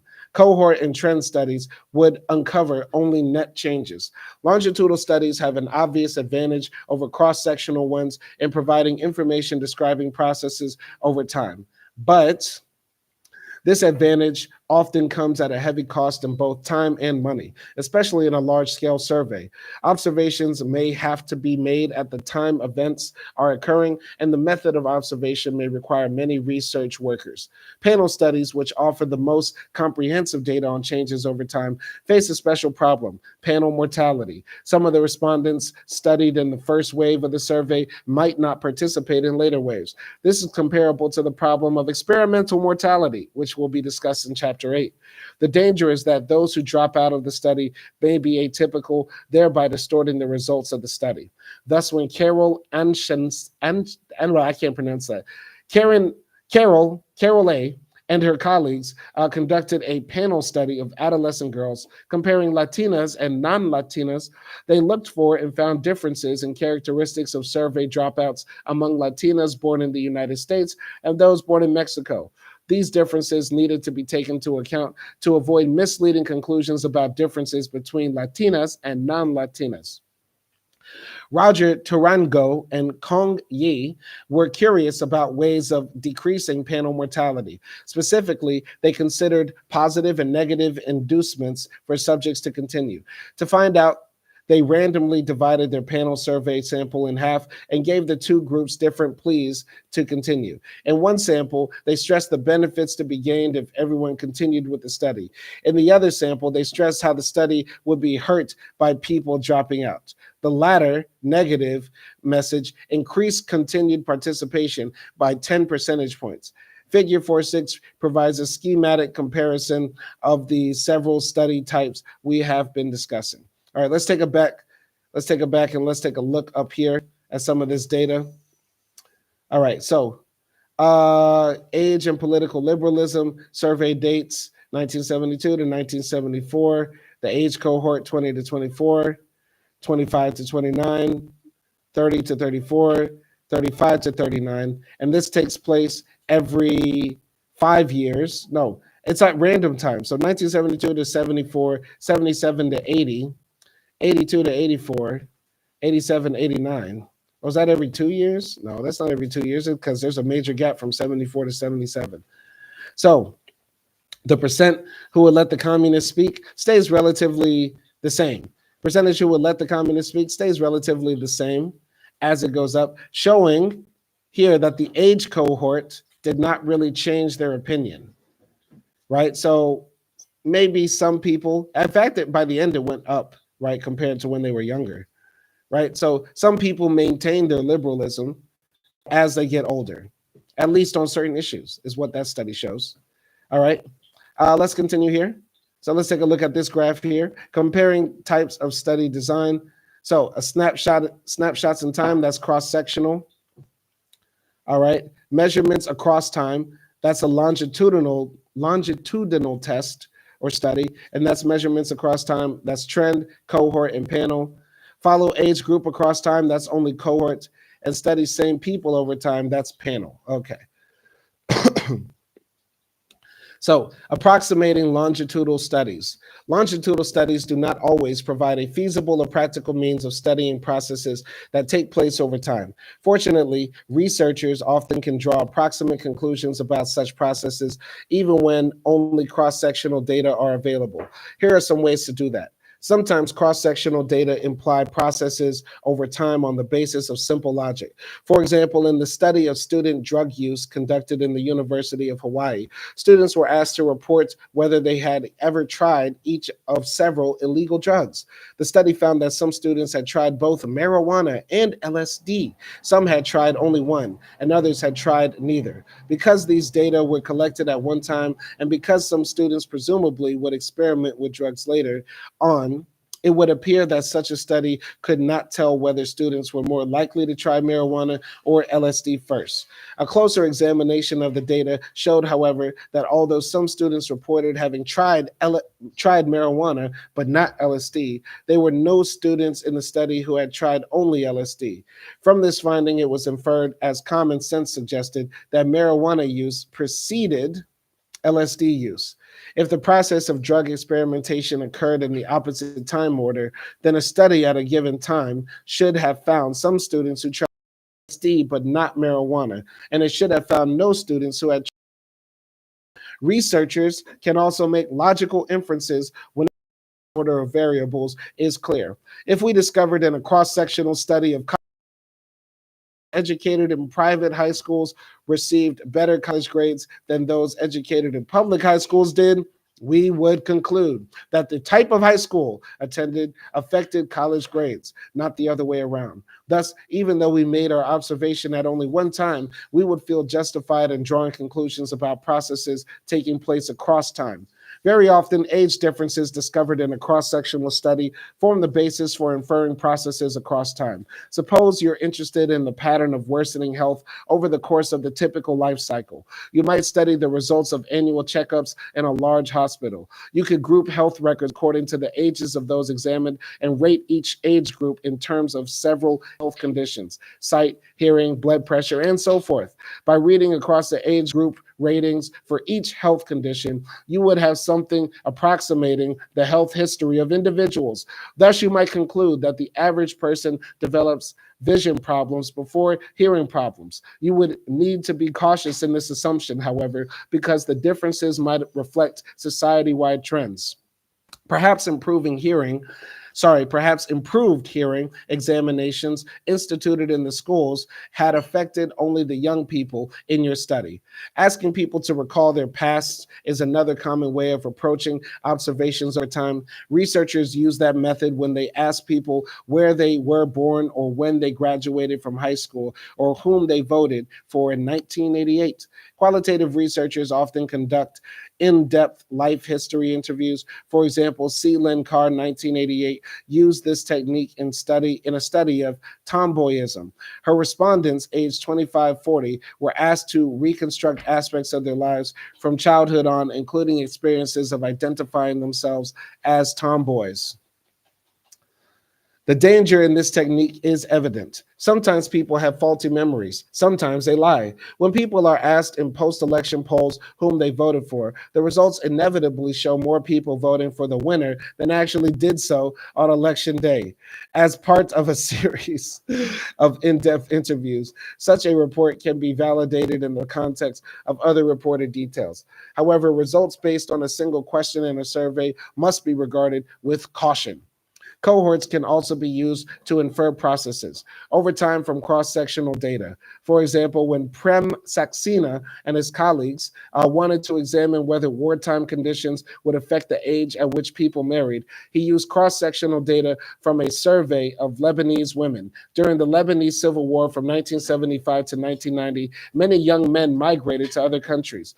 By noting the year in which the survey respondents first married, he could determine that the average age at first marriage increased with the onset of the war.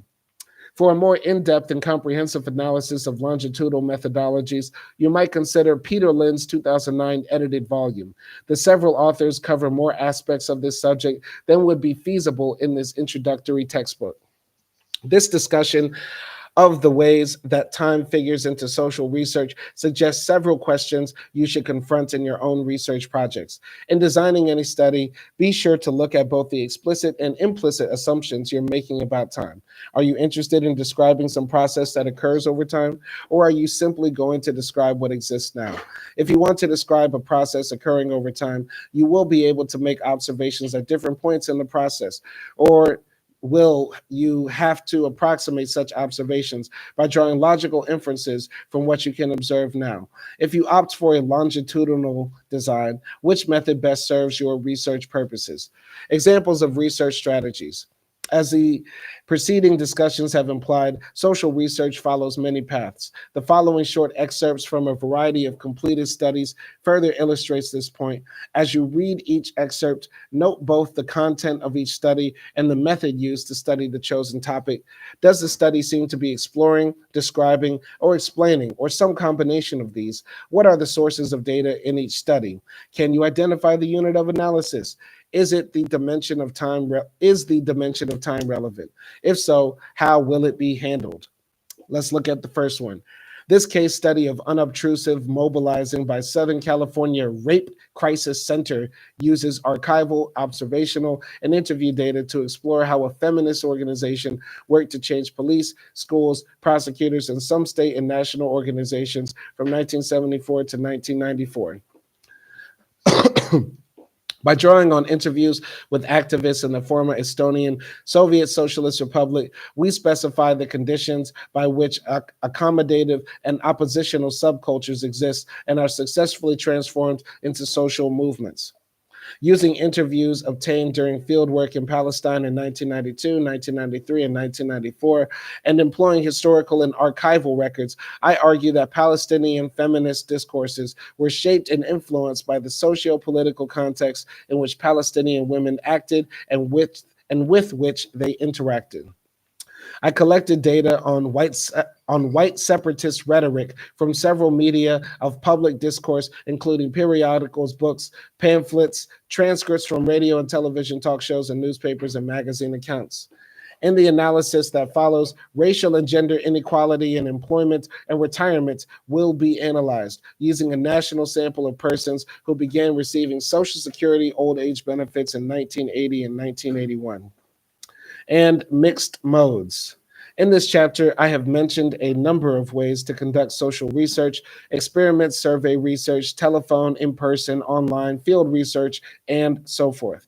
In my observation over time, researchers have often spoken of the value of using more than one approach to understanding a social phenomenon. But as researchers find techniques they are comfortable with and adept at, the support for multiple techniques has been talked about more than practiced. However, this may be changing, partly in response to the growing problems faced by survey researchers. Perhaps a review of the literature will produce increasing numbers of studies actually using mixed modes. The U.S. Energy Information Administration's Residential Energy Consumption Survey.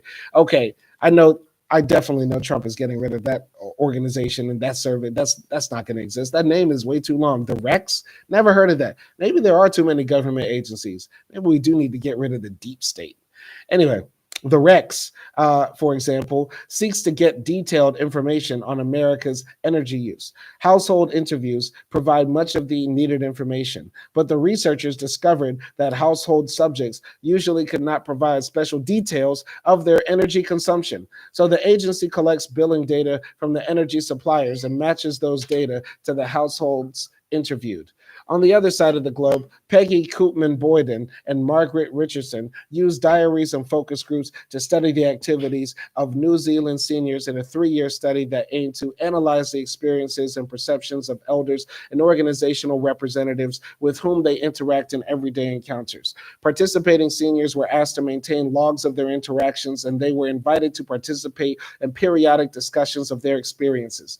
In addition to providing researchers with a greater depth, breadth, and richness of data, they report that the participants often indicated that they benefited from the combination of methods, as in the focus group discussions of the experiences of keeping a research diary. Moving north from New Zealand to India, Prem Saxena and Duranda Kumar examined the risk of mortality among seniors after retirement, focusing on the importance of work for defining social position. In the context of a number of social psychology studies of problems regarding retirement, the researchers found a data source in the Office of the Accountant General to add to the previous studies, allowing them to examine overall patterns of mortality after retirement. Ultimately, they concluded that in developing countries, few people look forward to retirement while the majority dread it. However, the way pensioners react depends mainly upon their social liability and their unmet needs at the time of retirement. While social researchers have been using mixed modes of inquiry for a long time, this approach has been attracting more attention and, more important, more actual use in recent years. I think you can expect to see more mixed modes in the future and may utilize this approach yourself. So, how to design a research project. You've now seen some of the options available to social researchers in designing projects. I know there are a lot of components and the relationships among them may not be totally clear. So here's a way of pulling them together. Let's assume you were to undertake research. Where would you start then? Where would you go? Although research design occurs at the beginning of a research project, it involves all the steps of the subsequent project. This discussion then provides both guidance on how to start a research project and an overview of the topics that follow in later chapters of this book. Figure 4.7 presents a schematic view of the traditional image of research design. I present this view reluctantly because it may suggest more of a step-by-step order to research than actual practice bears out. Nonetheless, this idealized overview of the process provides a context for the specific details of particular components of social research. Essentially, it is another and more detailed picture of the scientific process presented in Chapter 2. At the top of the diagram are interests, ideas, and theories, the possible beginning points for a line of research. The letters A, B, X, Y, and so forth represent variables or concepts such as prejudice or alienation. Thus, you might have a general interest in finding out what causes some people to be more prejudiced than others, or you might want to know some of the consequences of alienation. Alternatively, your inquiry might begin with a specific idea about the way things are. For example, you might have the idea that working on an assembly line causes alienation. The question marks in the diagram indicate that you aren't sure things are the way you suspect they are. That's why you're doing the research. Notice that a theory is represented as a set of complex relationships among several variables. Or you might want to consider this question: how is leadership established in a juvenile gang? You may wonder how much age, strength, family, and friendship ties, intelligence, or other variables figure into the determination of who runs things. You don't always begin with a clear theory about the causal relationships at play. The double arrow between interest, idea, and theory suggests that a movement back and forth across these special possible beginnings often takes place. An initial interest may lead to the formulation of an idea, which may be fit into a larger theory, and the theory may produce new ideas and create new interests. Any or all of these three may suggest the need for empirical research. The purpose of such research can be to explore an interest, test a specific idea, or validate a complex theory. Whatever the purpose, the researcher needs to make a variety of decisions, as indicated in the remainder of the diagram. To make this discussion more concrete, let's take a specific research example. Suppose you're concerned with the issue of abortion and have a special interest in learning why some college students support abortion rights and others oppose them. Going a step further, let's say you've informed the impression that students in the humanities and social sciences seem generally more inclined to support the idea of abortion rights than those in the natural sciences do. That kind of thinking often leads people to design and conduct social research. So where do you start? You have an idea you want to pursue, one that involves abortion attitudes and choice of college major. In terms of the options we've discussed in this chapter, you probably have both descriptive and explanatory interests, but you might decide you only want to explore the issue. You might wonder what sorts of attitudes students with different majors have about abortion. Exploratory: what percentage of the student body supports a woman's right to an abortion? Descriptive: or what causes some to support it and others to oppose it? Explanation: the units of analysis in this case would be individuals, college students, but we're jumping the gun. As you can see, even before we've started. The reciprocal processes described in figure 4.7 begin even before you've made a commitment to a project. Let's look more formally at the various steps, then while keeping this reciprocal motion in mind. Continuing on here, hold on just 1 second. Let me check this. Yeah, okay, so we can finish this on time. We're on good speed to wrap up this chapter. In fact, we only have a few more pages. Let's go.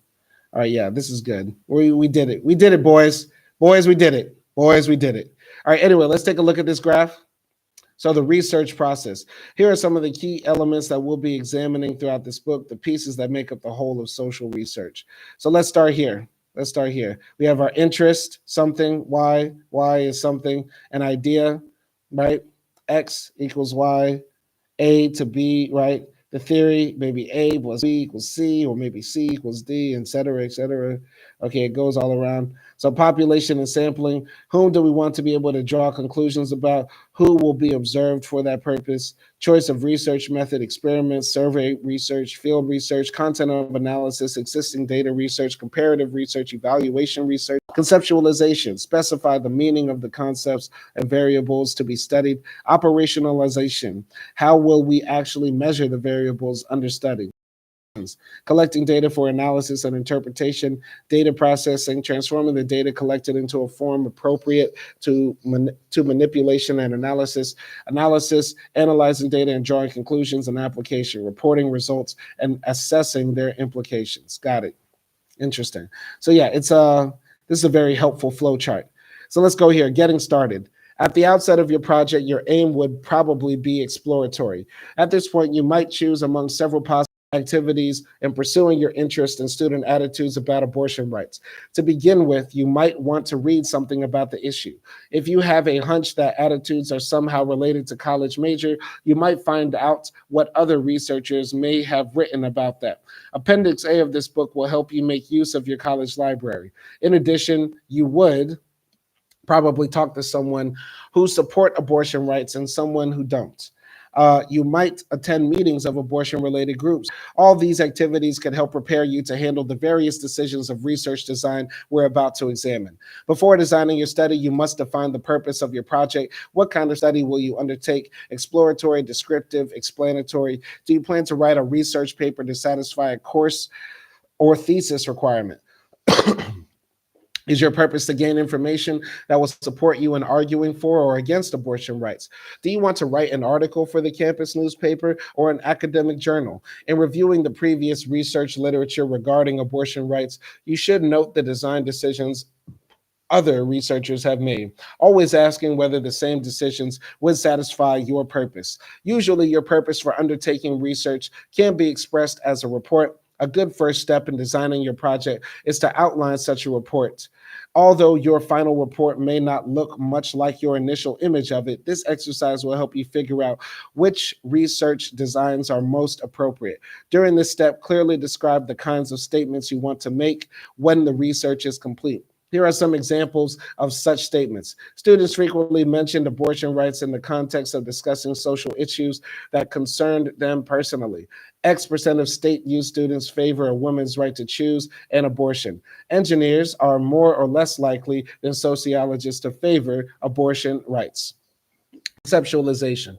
Once you have a well-defined purpose and a clear description of the kinds of outcomes you want to achieve, you can proceed to the next step in the design of your study, conceptualization. We often talk pretty casually about social science concepts such as prejudice, alienation, religiosity, and liberalism, but it's necessary to clarify what we mean by these concepts in order to draw meaningful conclusions about them.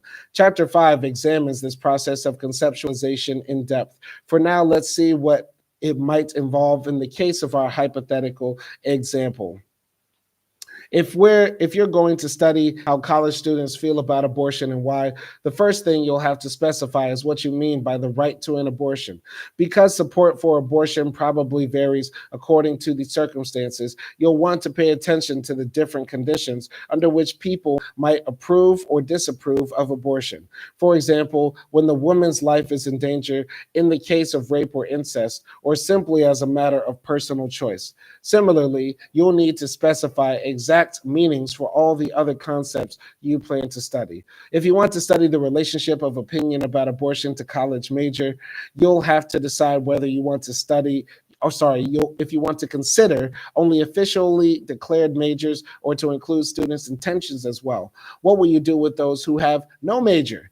In surveys and experiments, you need to specify such concepts in advance. In less tightly structured research, such as open-ended interviews, an important part of the research may involve the discovery of different dimensions, aspects, or nuances of concepts. In such cases, the research itself may uncover and report aspects of social life that were not evident at the outset of the project. So, choice of research method.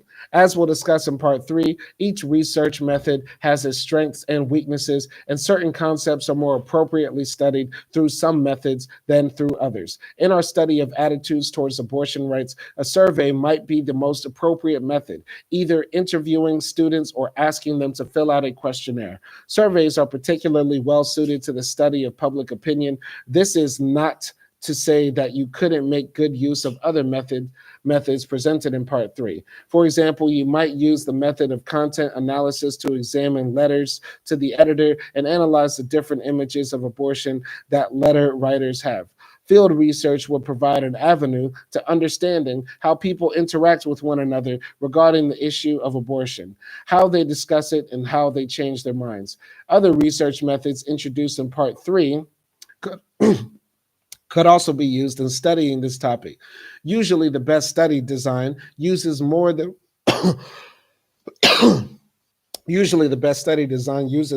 one research method, taking advantage of their different strengths. If you look back on the brief examples of actual studies at the end of the preceding section, you'll see several instances where the researchers used many methods in a single study. Continuing here, operationalization. Once you've specified the concepts to be studied and chosen a research method, the next step is operationalization, or deciding on your measurement techniques. Discussed further in chapter 5 and 6, the meaning of variables in a study is determined in part by how they are measured.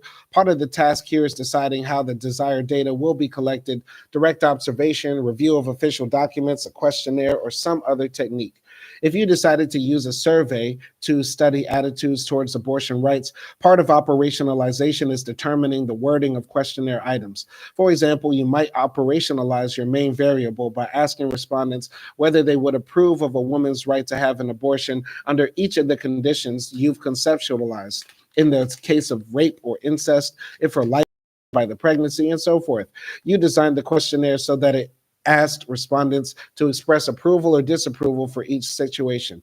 Similarly, you would specify exactly how respondents would indicate their college major, as well as what choice to provide those who have not declared a major. Population and sampling.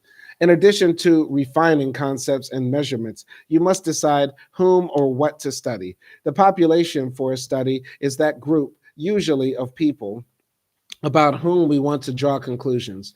We're almost never able to study all the members of the population that interest us. However, and we can never make every possible observation of them. In every case, then we select a sample from among the data that might be collected and studied. The sampling of information, of course, occurs in everyday life and often produces biased observations. Social researchers are more deliberate in their sampling of what will be observed. Chapter 7 describes methods for selecting samples that adequately reflect the whole population that interests us. Notice in Figure 4.7 that decisions about population and sampling are related to decisions about the research method to be used.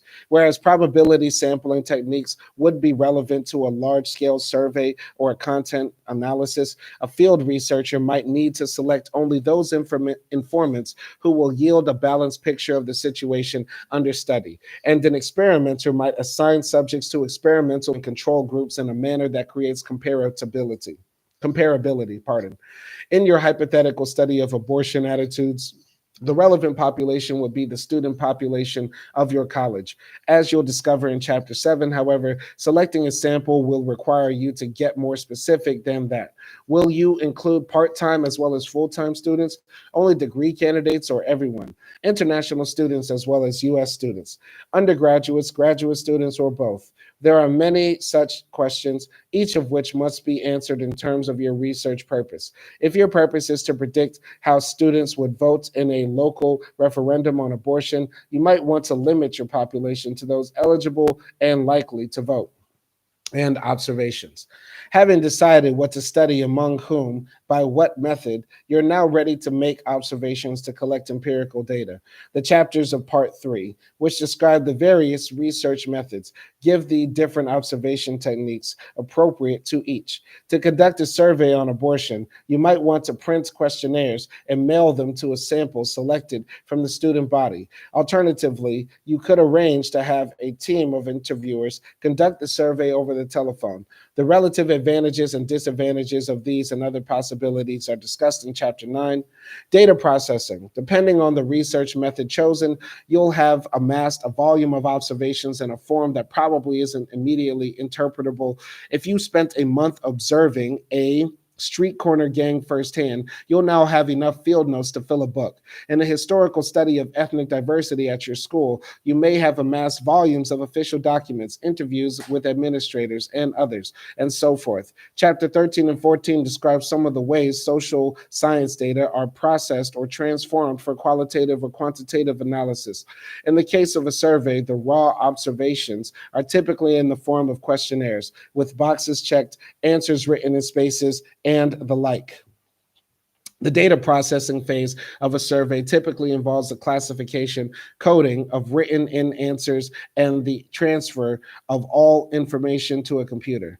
Going finally to analysis, nope, not even finally to analysis. Once the collected data are in a suitable form, you're ready to interpret them for the purpose of drawing conclusions that reflect the interests, ideas, and theories that initiated the inquiry. Chapter 13 and 14 describe a few of the many options available to you in analyzing data. In Figure 4.7, notice that the results of your analysis feed back into your initial interests, ideas, and theories. Often this feedback represents the beginning of another cycle of inquiry.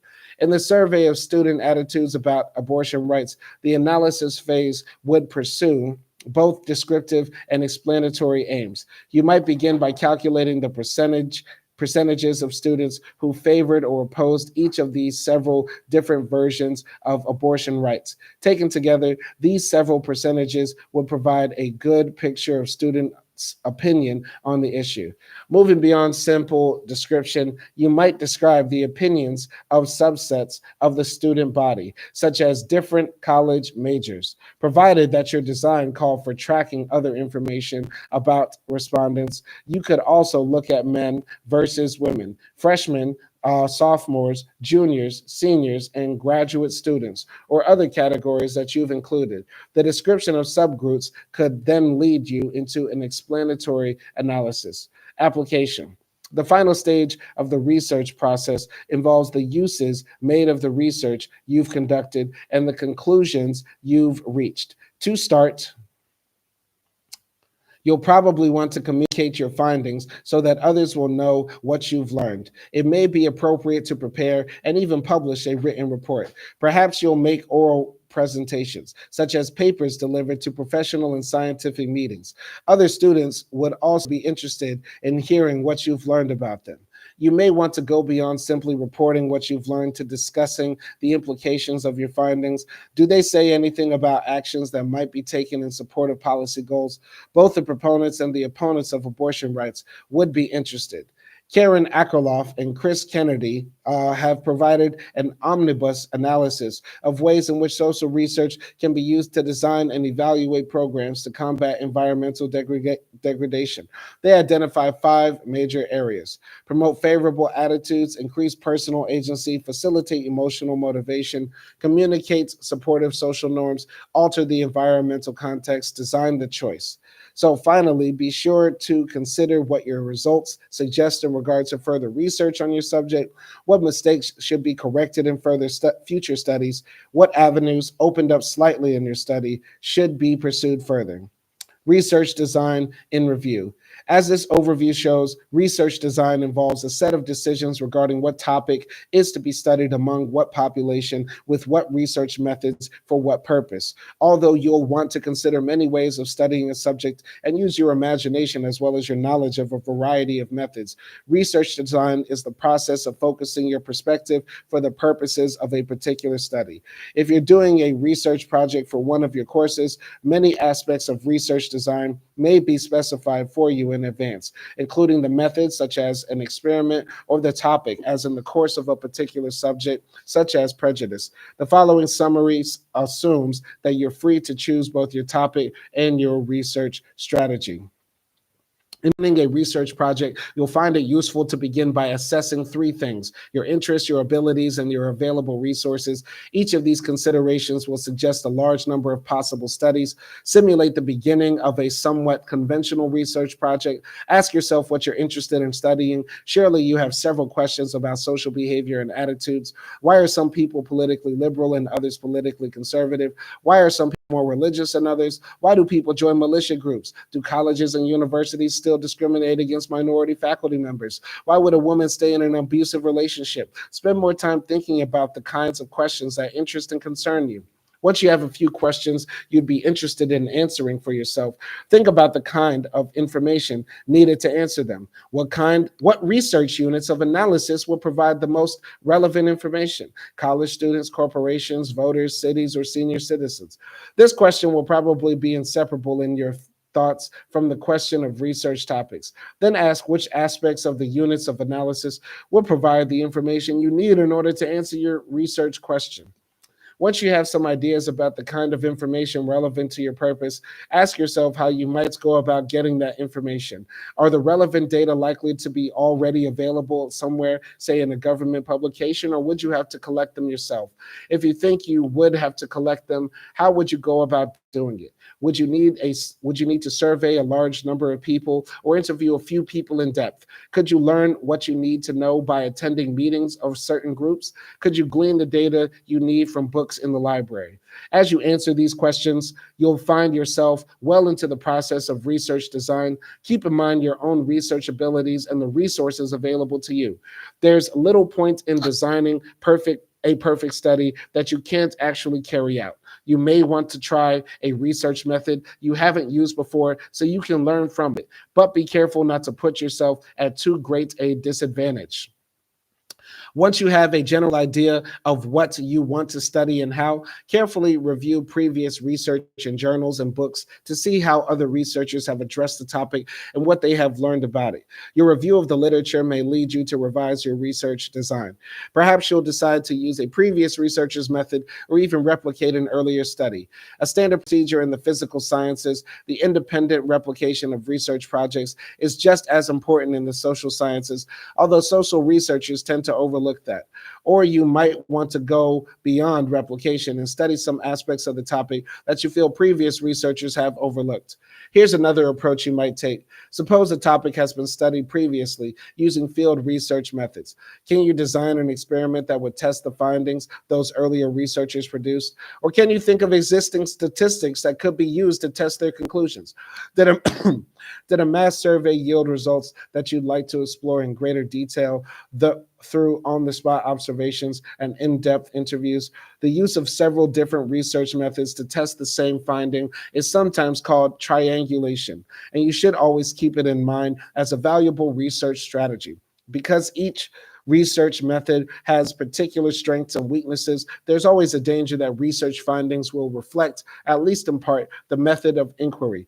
In the best of all worlds, your own research design should bring more than one research method to bear on the topic. The research proposal. Quite often in the design of a research project, you'll have to lay out the details of your plan for someone else's review and/or approval. In the case of a course project, for example, your instructor might very well want to see a proposal before you set off to work. Later in your career, if you want to undertake a major product, you might need to obtain funding from a foundation or government agency. You would most definitely want a detailed proposal that describes how you would spend their money. You might respond to a request for a proposal, RFP, which both public and private agencies often circulate in search of someone to do research for them. This chapter continues with a brief discussion of how you might prepare a research proposal.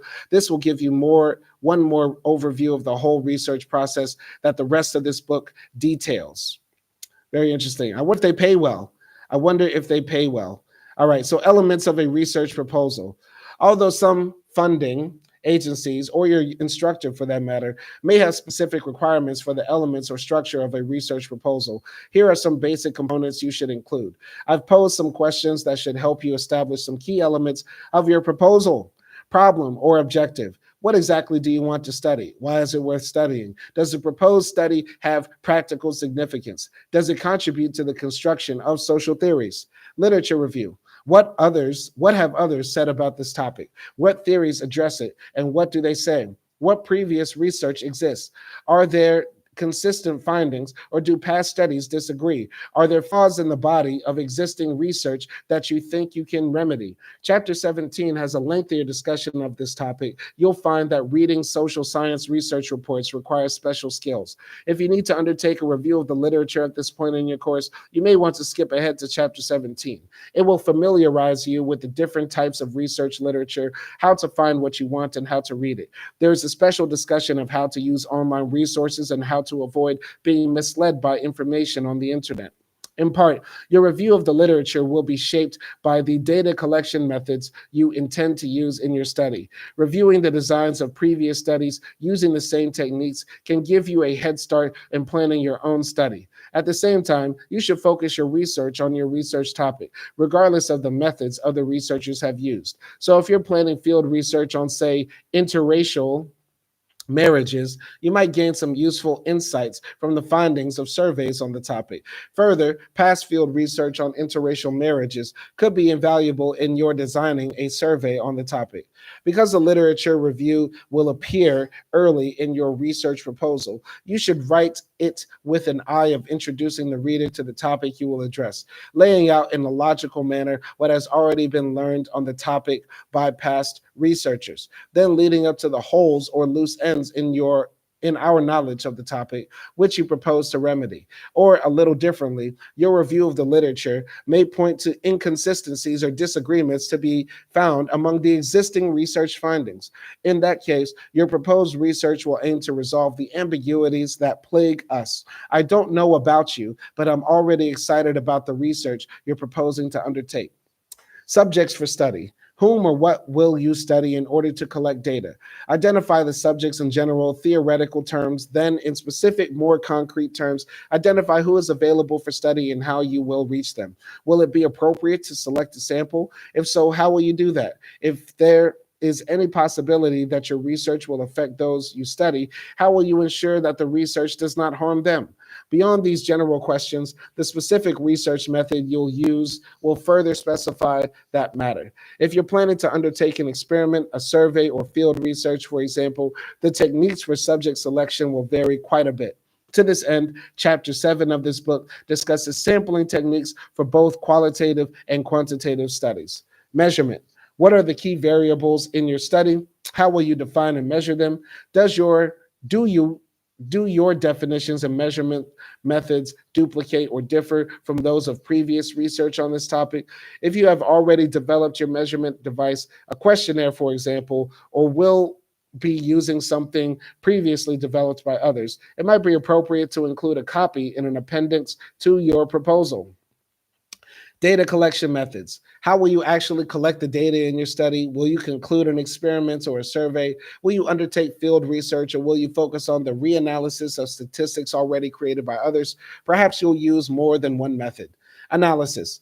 Indicate the kind of analysis you plan to conduct. Spell out the purpose and logic of your analysis. Are you interested in precise description? Do you intend to explain why things are the way they are? Do you plan to account for variations in some quality? For example, why some students are more liberal than others? What possible explanatory variables will your analysis consider? And how will you know if you've explained variations adequately? And schedule. It's often appropriate to provide a schedule for the various stages of research. Even if you don't do this for the proposal, do it for yourself. Unless you have a timeline for accomplishing several stages of research and keeping track of how you're doing, you may end up in trouble. Budget.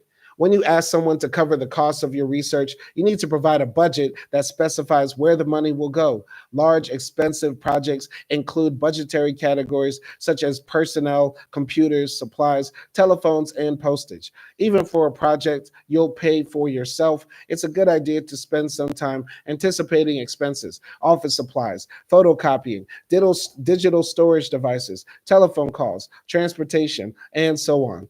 As you can see, if you're interested in conducting a social research project, it's a good idea to prepare a research proposal for your own purposes, even if you aren't required to do so by your instructor or a funding agency. If you're going to invest your time and energy in such a project, you should do what you can to ensure return on that investment.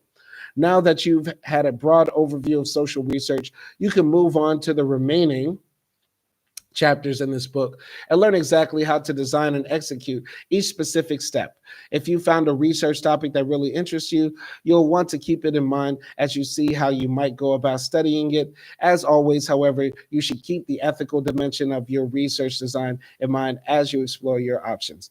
I have a great topic. It literally came to my mind while I was reading this chapter, and I can't wait to do it, but it's top secret. I ain't gonna share it with y'all, but I will tell y'all this. Now that I'm in this book react and there's nobody here, I'm gonna tell y'all niggas something. Listen, I fucking hate kids. I fucking hate these kids, bro. I want to fucking kill these kids, man. I fucking hate these motherfuckers. Fuck them motherfucking kids. Hate teaching them little bastards. Them niggas suck. Suck my dick. I hate them little bastards. Fuck them kids, nigga. Fuck them. Fuck their parents that birthed them. Fuck them kids, nigga. Fuck them kids. All right. All right. I'll catch y'all next time. Peace.